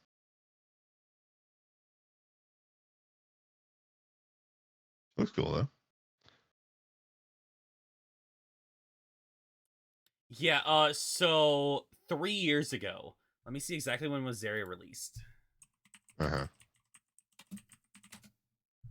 Okay, she was released in 2022. So that was January 2022. So that was just over 3 years ago. Like, right? Yeah. Yeah. About. So she so she was released 7 months before this post was made. She had 33 pentakills in pro play. Oh my goodness. That's wild. Yeah, she was kind of too strong. She was too strong in pro play. Yeah. Because you kind of were just like your bingo board, literally free space was Zeri gets a pentakill. She was basically picker ban, and if you didn't ban her, you had to pick her. Yeah. Which is kind of sad. And I'm seeing that too. So the highest amount in the same amount of time was Kaisa, who only had 18 pentakills within 7 months. So she was just like she basically crazy doubled. Broken, she doubled that number. Yeah, she almost doubled that number. That's so funny. And then she's just a Valorant character. Also, yeah, she's basically just a Valorant character. It's like she can go over walls. She runs really fast. She can have piercing bullets when she uses her dash. It's That's interesting. It's insane how just disgustingly broken she was when she came out. So all they really did was like take down the numbers. Oh, they had to but take down they so many numbers. um, because it can she shoot through walls? yes, she has a projectile. She can, if she hits it into a wall, it'll make a giant projectile across the wall. Okay. And she can when So she's also dashing across the wall, she can also shoot that while she's dashing. So while she's on top of a wall, it'll automatically make that giant laser. that's so funny. So basically, you could also never escape from her. Yeah, she's really fast. Okay. Because she also gains a ton of Yeah, move. She gains while she's attacking and stuff, she also gains stacking movement speed. that's funny. Yeah. Let me see. So you can just have somebody sprint across the map and kill you, Yeah. Okay, yeah, so let's or see. sprint away. So she I used wonder if they'll. so Hmm? she used to have on hit attacks apply for every single bullet that was fired. Even with like those little you see how like when she shoots her normal auto attack it has like a bunch of different bullets. That used to Yeah. have on hit effects on like every single bullet. Uh and now it only applied one. They tried to change that so it only applied once. Oh, That was a hot fix. Uh right. um her move They panicked. her movement speed was reduced. Her health ratio was reduced. Her burst fire was a bug fixed. Bug fixed. Her lightning damage was reduced by like from it was reduced from 0 it was reduced from 10 20 30 to 10 15 20. Mm, But they made it so like a critical strike now at that point. And then they right. had to they reduced her base damage, they reduced her AP ratio. Um they increased a bonus damage factor against low health targets to help make up for a little bit of that. But they reduced the base damage of that even lower. They increased the ratio the AP ratio on that portion though. This is how you know you've really made a character. She's such a complicated character. Let's see, because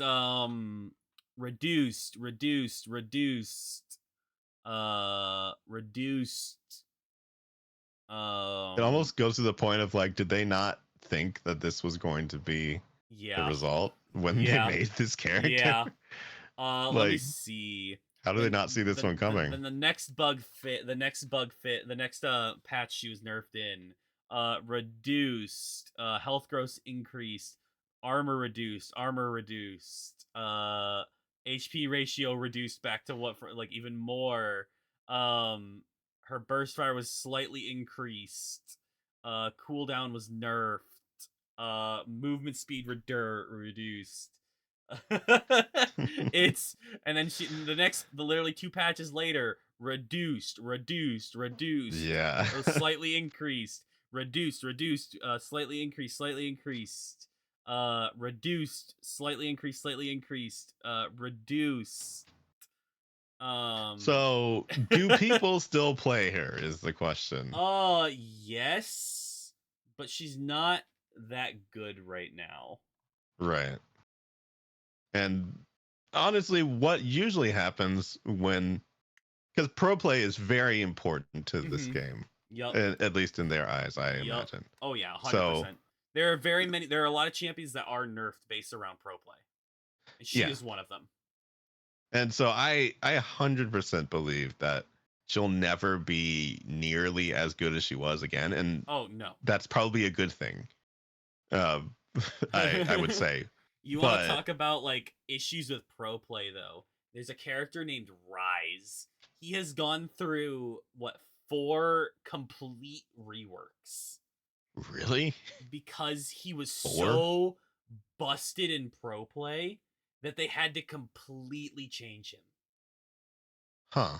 Like he had like his entire abilities and like how they worked and stuff all reworked multiple times. Wait, Rise? Did you say? Rise. Yep. Okay, Ryze. Blue Man. huh? Let me see.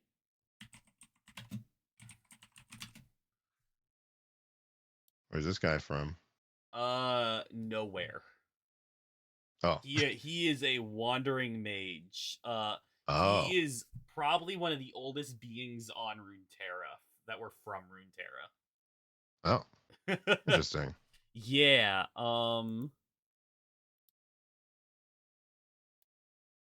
He did get a model rework. Uh-huh. He used to look real ugly. Let me see. I'm pulling up some images of his His older look. yeah. Um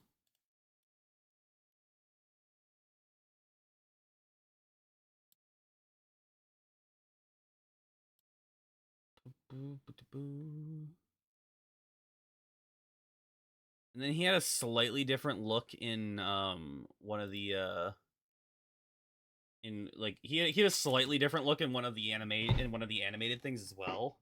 But like that the one on the left is his old model and it is ugly. Oh. What the? he is ugly. Wow. Look at the texture. That was him back in 2009. So on the right side, that's what they have him as now. Yeah, that's how he looks now. Is the right side. Okay. Yeah, that's a mega mind looking Yeah, like I knew you'd say crazy. that. That's yeah, no, that's ugly. Is ugly. But yeah, Glad he's they gone through like 3 to 4 different gameplay mechanics and like complete different like how things work. huh.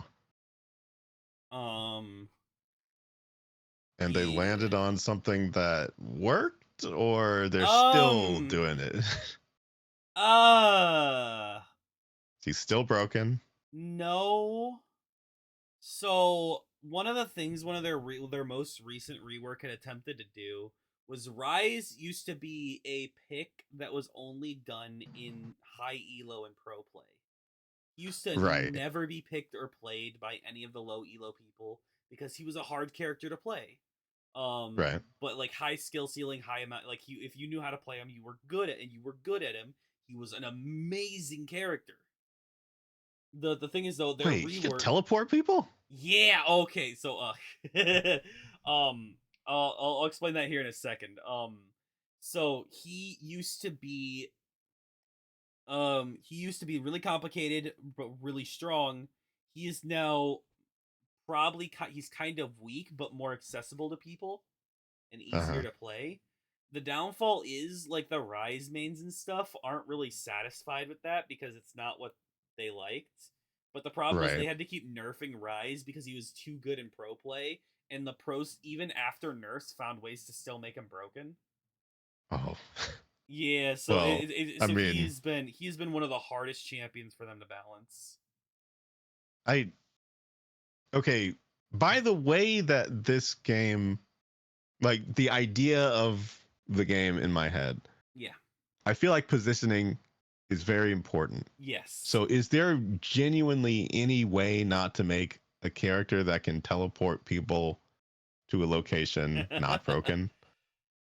Like, is there a way? That's the fun part. You got to nerf him a lot cuz yeah, that Like ultimate you would literally have is to say you can't use him. Like, yeah, okay. So one of the original versions of this ultimate, he was allowed to you could Rise would still be able to teleport himself out even if he was CC'd in it. oh So even if you stunned him or knocked him up, if he was somewhere within that portal area, he would still leave.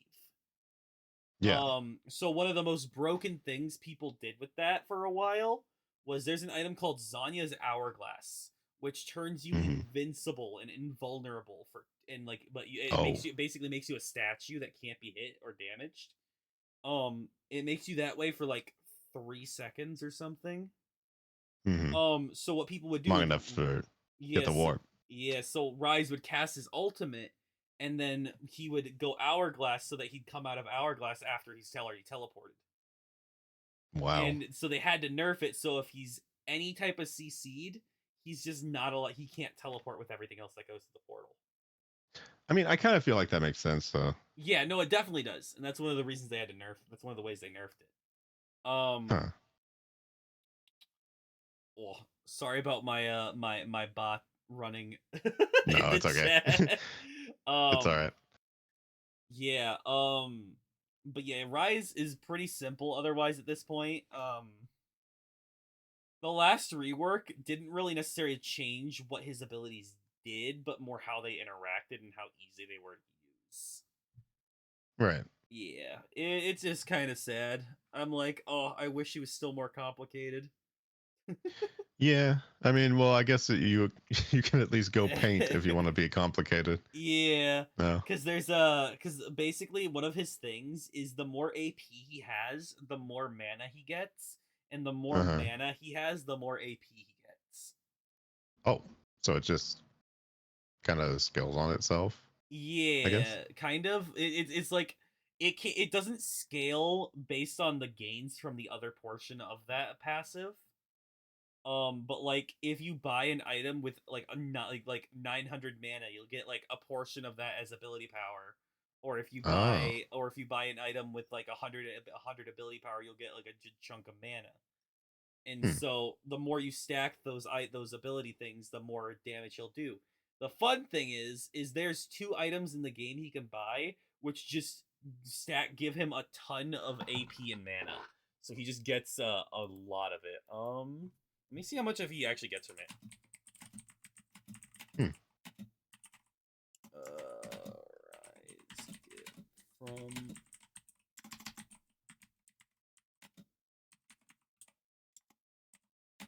and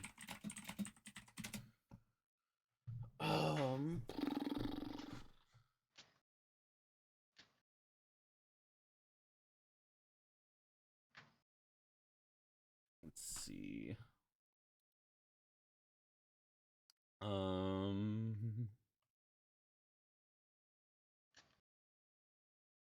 Let me see. Let me see if I can find the exact what is the stat what is the passive conversion rate? Hmm. Oh, did they change his passive? Wait. I mean, it sounds like they would have. By what you said. Oh, okay, wait, okay, so they did slightly change it. So he only increases his maximum mana by AP. He doesn't gain more AP. He doesn't gain more mana from AP anymore. Sorry, he Uh. doesn't gain more AP from mana, but he gets he increases his maximum mana by 10% for every 100 AP he gets. Mm. And his Q has a mana and an AP scaling, so that's where they moved it to. Okay. So yeah, all of his abilities have a mana scaling on it, and just not his passive anymore. Like his Q has a 55% AP ratio, 2% bonus mana ratio, 70%. His W is a 70% AP ratio, 4% bonus mana ratio. His E is a 50% AP ratio with a 2% bonus mana ratio, which is whoa, it's Hmm. crazy. Um. Is there anybody else who just kind of dominates the pro play? Yes, I can actually look at that right now because it varies. Um, I mean, I can only imagine.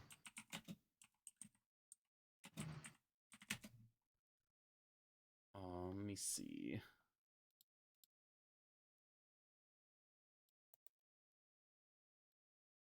Let's see.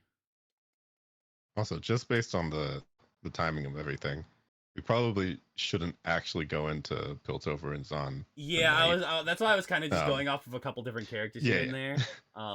So I was thinking probably the next time that we're able to do it, which might end up being, A I don't know, couple mid weeks from now. October. Yeah, I mean Early October. that gives you some time to start one of the games. That is true. I might be able to start one of the If you do games. Mage Seeker, we can converse over what your thoughts are on Mage Seeker and how the lore affected it. Yeah. Okay. This is let me see. Can I see the stats? Um champions. Can I see?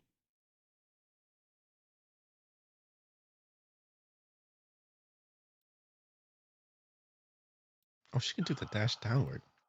Let's see. Can she do it upward? She can.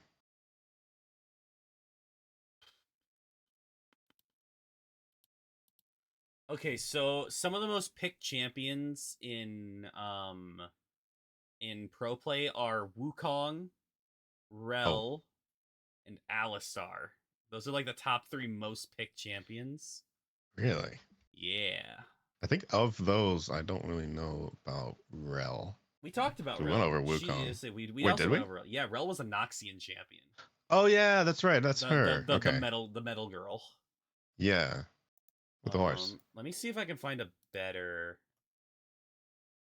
That I thought was the Okay. centaur. So yeah. Because I Okay, did look. I did find a better. Okay, here's a better one. 'Cause that was like overall. In the most recent time, the most picked champion is Ambessa. Oh, well, that makes a lot of sense. She's very, very busted. Because they wanted her to be. Yes. Like, let's be real here. She has an 18.8% pick rate and a 53% win rate. Oh my goodness. The second place is Kaisa. I don't think we talked about her much yet, did we? I believe we might have mentioned her. We didn't really talk about Shurima, did we? I don't know what that is, so no. Yeah, okay, yeah. She's a Shuriman Void champion.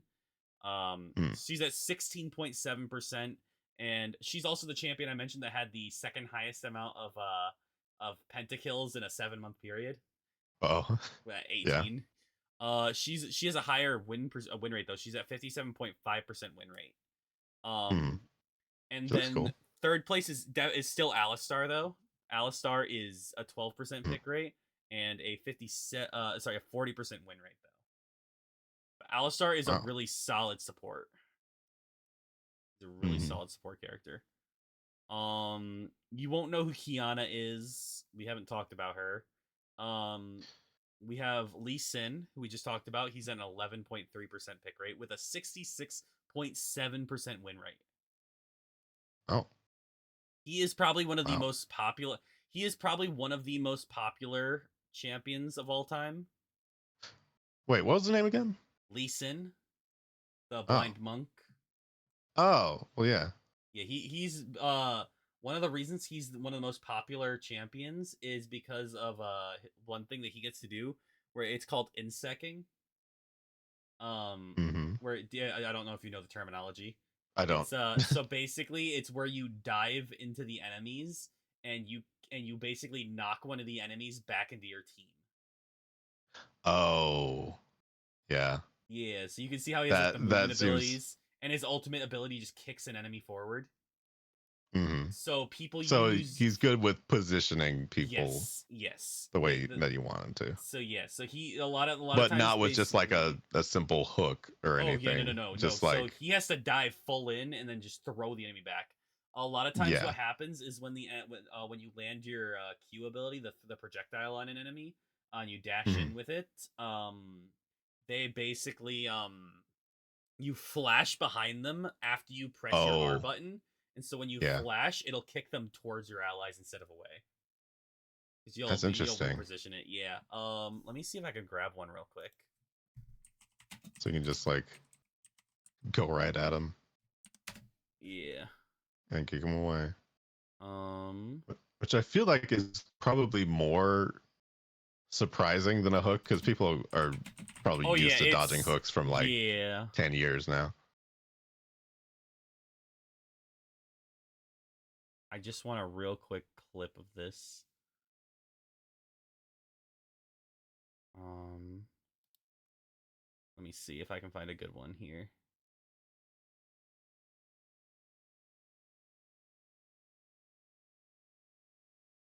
Yeah, it's okay, yeah. So here's a Reddit post of a clip from pro players doing it.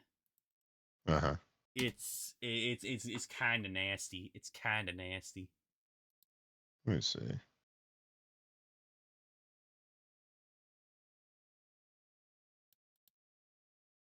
We won't play the audio just in case. Yeah. There's no music. I think it's just talking for the most part. Oh, okay. Wait, no. Let me see if I can see it, because as somebody who is not familiar, I don't know what skin is in Lee Sin is on the red team, either. by the way. On the red time. Oh, okay. That'll help. Yeah. I'd say it's definitely already happened.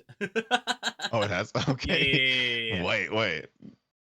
So where in this does it happen? Let me see. Is DK Canyon the player who's doing it? Yes. Okay. So I see him running in there.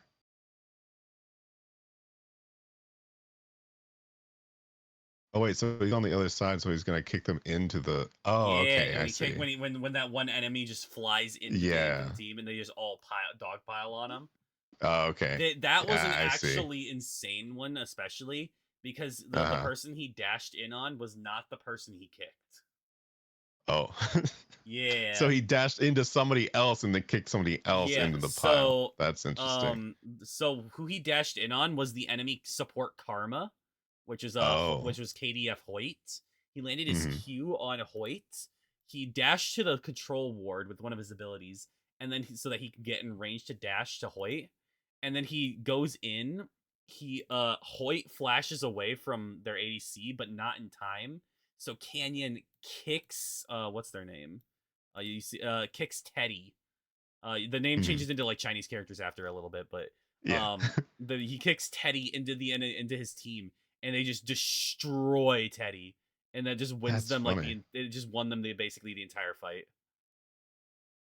Wow.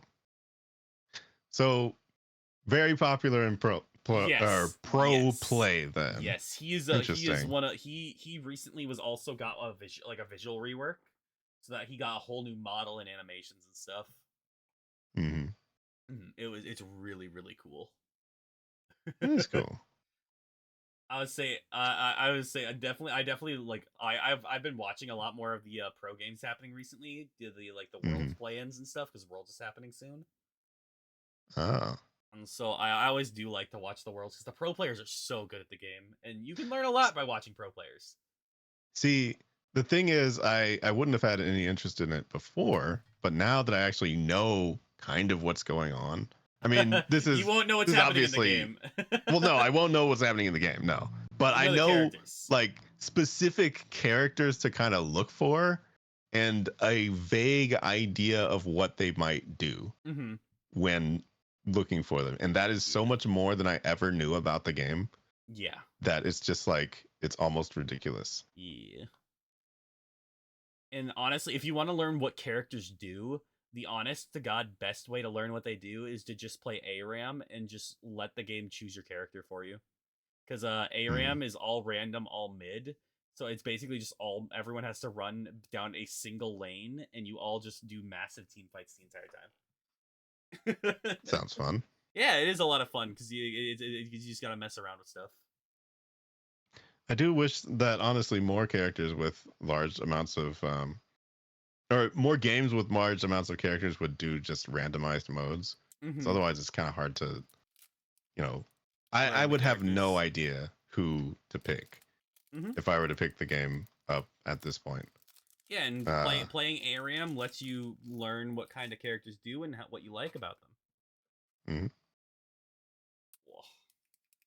See, I know I used to main Talon, if you remember him. I used to main Talon for the first long while until I swapped over to support, and then I just played every single support I came across until Rakan came out, and then I fell in love with his gameplay. Yeah. Say, I know you were probably thinking about ending soon. Was there any other questions you had before we? Well, I did wonder. Well, no, I think it would probably get into like specified stuff about Piltover and Zon. Oh, okay, about Piltover and Zon. Was there anything? Yeah. What I the feel like I question? would want to.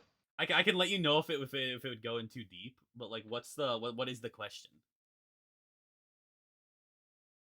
Well, it I already know it's kind of involved. Like like Well, let me what prep. Let me prep. what of what of the stuff in Arcane is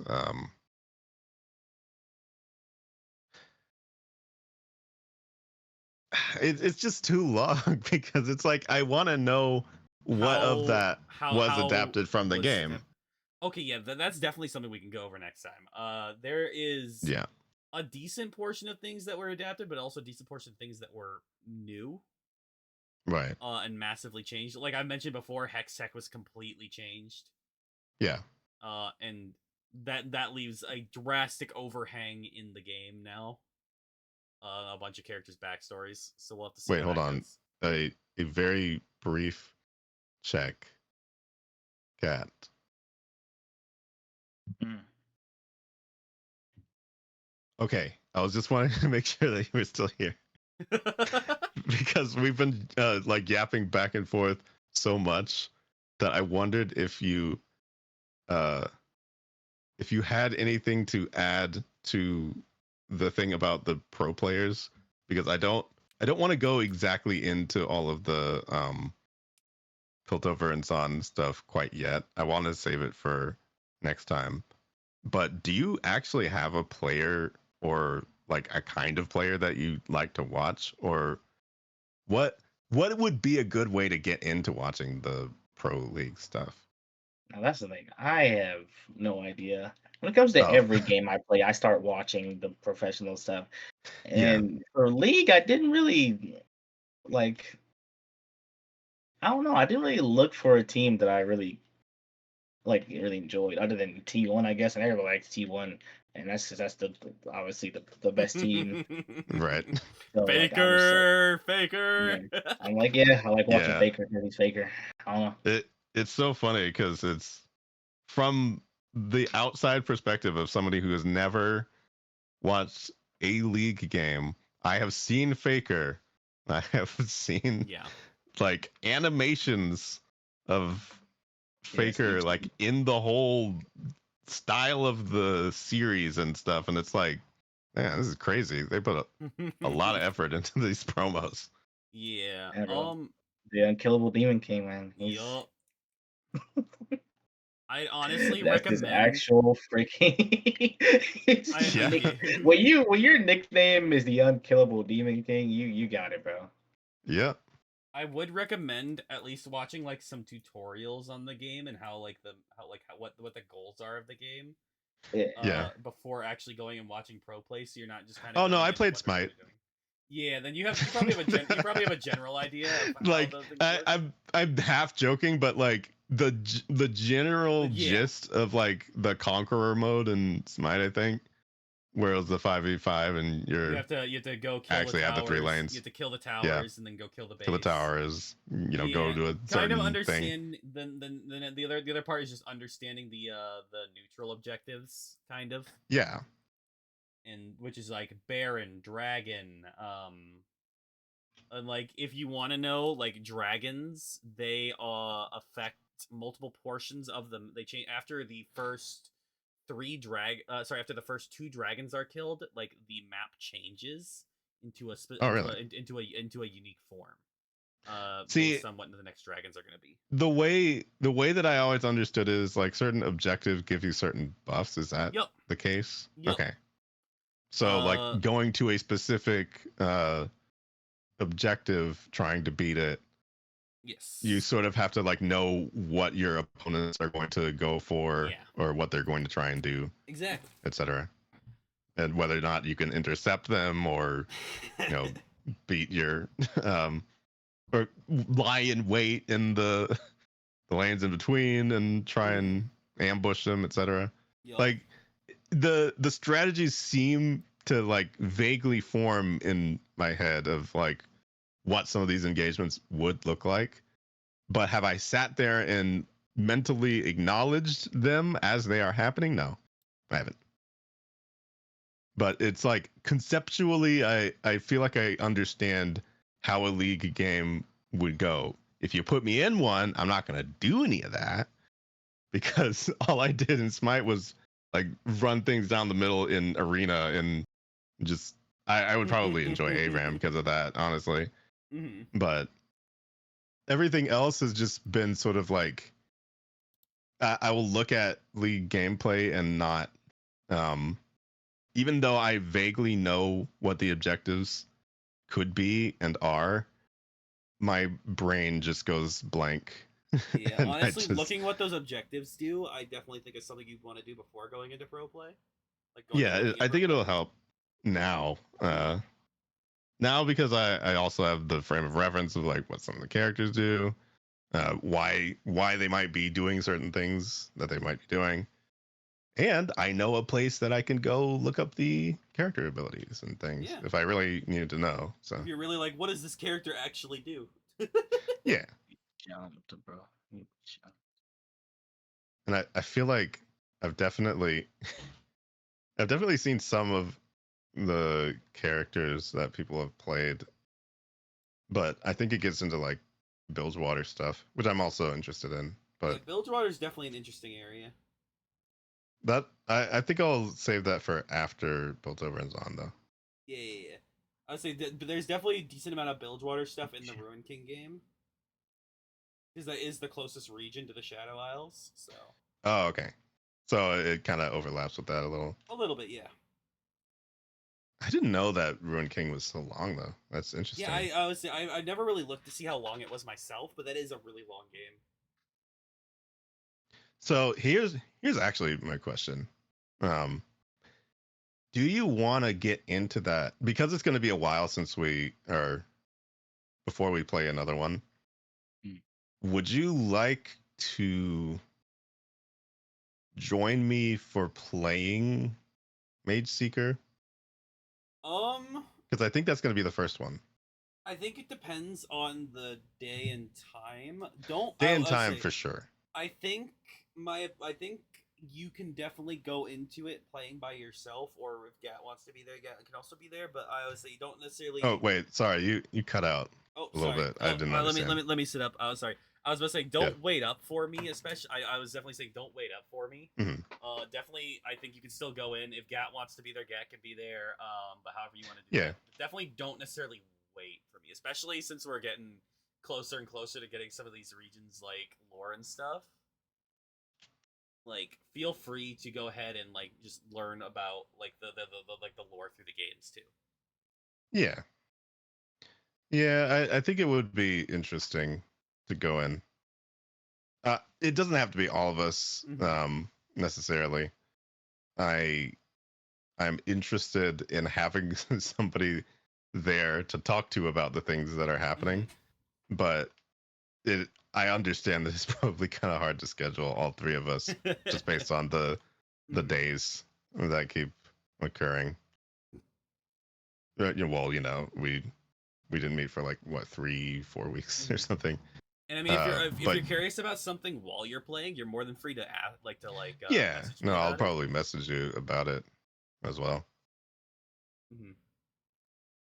But yeah, I think I have decided it's going to be Mage Seeker first. Okay. And even then, I'm still like tossing it over in my head whether or not to even have anybody there, because it could just be one that I want to like play just by myself. But it's an interesting idea for sure. I've wanted to go through it from the perspective of having the actual background of things, and it actually has helped me want to play those games. Because again, the whole reason that I'm doing this, I've always thought League was cool. I've always felt it's like a hard game to get into. well, yeah, it's just it is a hard sell as a game by itself. As somebody who's only played one MOBA and only sort of liked it. So,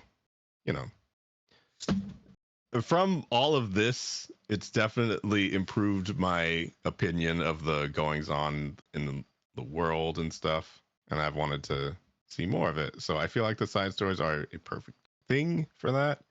It is unfortunate that they have not continued, that they're not going to. Yeah. But at least when you play what's there, it's like 5 games, I think. 6? I think it's 6. Side games. Yeah, there's something Yeah. somewhere because there's the Ziggs games, Blitzcrank game, Echo Is it game. Blitzcrank game? Yeah, it's a little mini game. It's a little weird mini game. Oh. That's a Silas game, the Echo game, Ziggs, Blitzcrank, Nunu, Ruin King. With about 6. Yeah. It's about. I guess. Well, I mean, it doesn't follow that umbrella, but 2XKO is there as well. It's It just technically doesn't have not a story. It's not technically it's not technically a side game because it's made directly by No. Riot. Yeah, I don't think they would ever really put like a full story mode in this. They just kind of Yeah, see, gave were people curious tutorial. About, we were curious about that and whether or not there'd be story mode or not. Well, no, tutorial dialogue is all we really get from this, and maybe some character interactions. Well, it's still only in the open beta, isn't it? Yeah, it's definitely early on. I don't believe that they're. I feel like at the full release they could release a story mode potentially. I mean, they could. I guess it really just depends on how well it's doing, because I think they're gonna have to do their, their monetization magic to maybe get some things going there. Do some skins, We can hope. Look, if they start selling skins in this, I guarantee they're gonna. Oh yeah, no, there's definitely champions in the game. There's definitely like if they take skins from like League of Legends, there's definitely skins people would wanna buy. Like Blitzcrank has a really funny skin. I mean, Ari's also in the game. Yeah. Oh yeah, so, Ari. As the classic skin haver. Yeah, because like Blitzcrank has this skin where he's just 2 cats in a robot suit. Which one? Blitzcrank has this skin right here. That he like. Oh yeah. Just 2 cats in a robot. No, that would be amazing. Yeah. Yeah, that'd be awesome. Mm-hmm. They gotta do it. Yeah. But yeah, I'm going to end for now. All right. Do we have anybody we want to raid? Do you have anybody you'd like to raid? I mean, there's plenty going on there. I'll say feel free to take a pick, and I will join you in raiding them. I mean, how far are you in Silksong? I mean, I probably won't stick around too much if someone's playing Silksong. Oh, okay. I'm in Act 2, though. Because I was just seeing that Archie went on with Silksong like a few minutes ago, so I'd probably raid him. You know, we can definitely raid Archie. I was gonna say I probably won't stick around too much, but I will. I probably not either. But yeah, raid and run is fine. Yeah. I gotta go take care of some late night things before bed. Yep. But yeah, thank you for joining, Kat. Thank you for listening. I don't know what you were doing in the meantime. Sorry if we were kind of just like rambling. Oh, we were being very annoyed 2XKO, so I had at 2XKO, yeah. Yeah. I'm sorry I wasn't playing with you. I felt like I couldn't focus on both. No, I understand that. Just jumping around with when practicing, I could do that and kind of split the focus, but not like actually fighting you. I noticed that there was one point where it was just like the randomest super humanly imaginable, and it actually hit, and I was so surprised. But I knew I wasn't paying attention. All right, I did start my raid command. Yeah, so it should be out here in a moment. But yeah, it was a fun time. I do enjoy these a lot, and I want to see. Well, we'll do all the scheduling stuff whenever. Yep. But yeah. Yeah, I got the next couple. I've been this time around the year was very busy for me. Yeah. Especially with like the Bonopolis stuff that's been happening. Yeah, with all that stuff that. Yeah, that we're not gonna talk about right now, but. Yep. I will see you guys later. Then thank you guys all for stopping by tonight. Let's go say hi to Achi and playing Silksong. All right, everyone. Have a good rest of your night. Bye-bye. Bye. Okay. Yeah, I'll talk to you guys later. More about anything due to the things. But yeah, feel free to ask me questions if you're playing any of the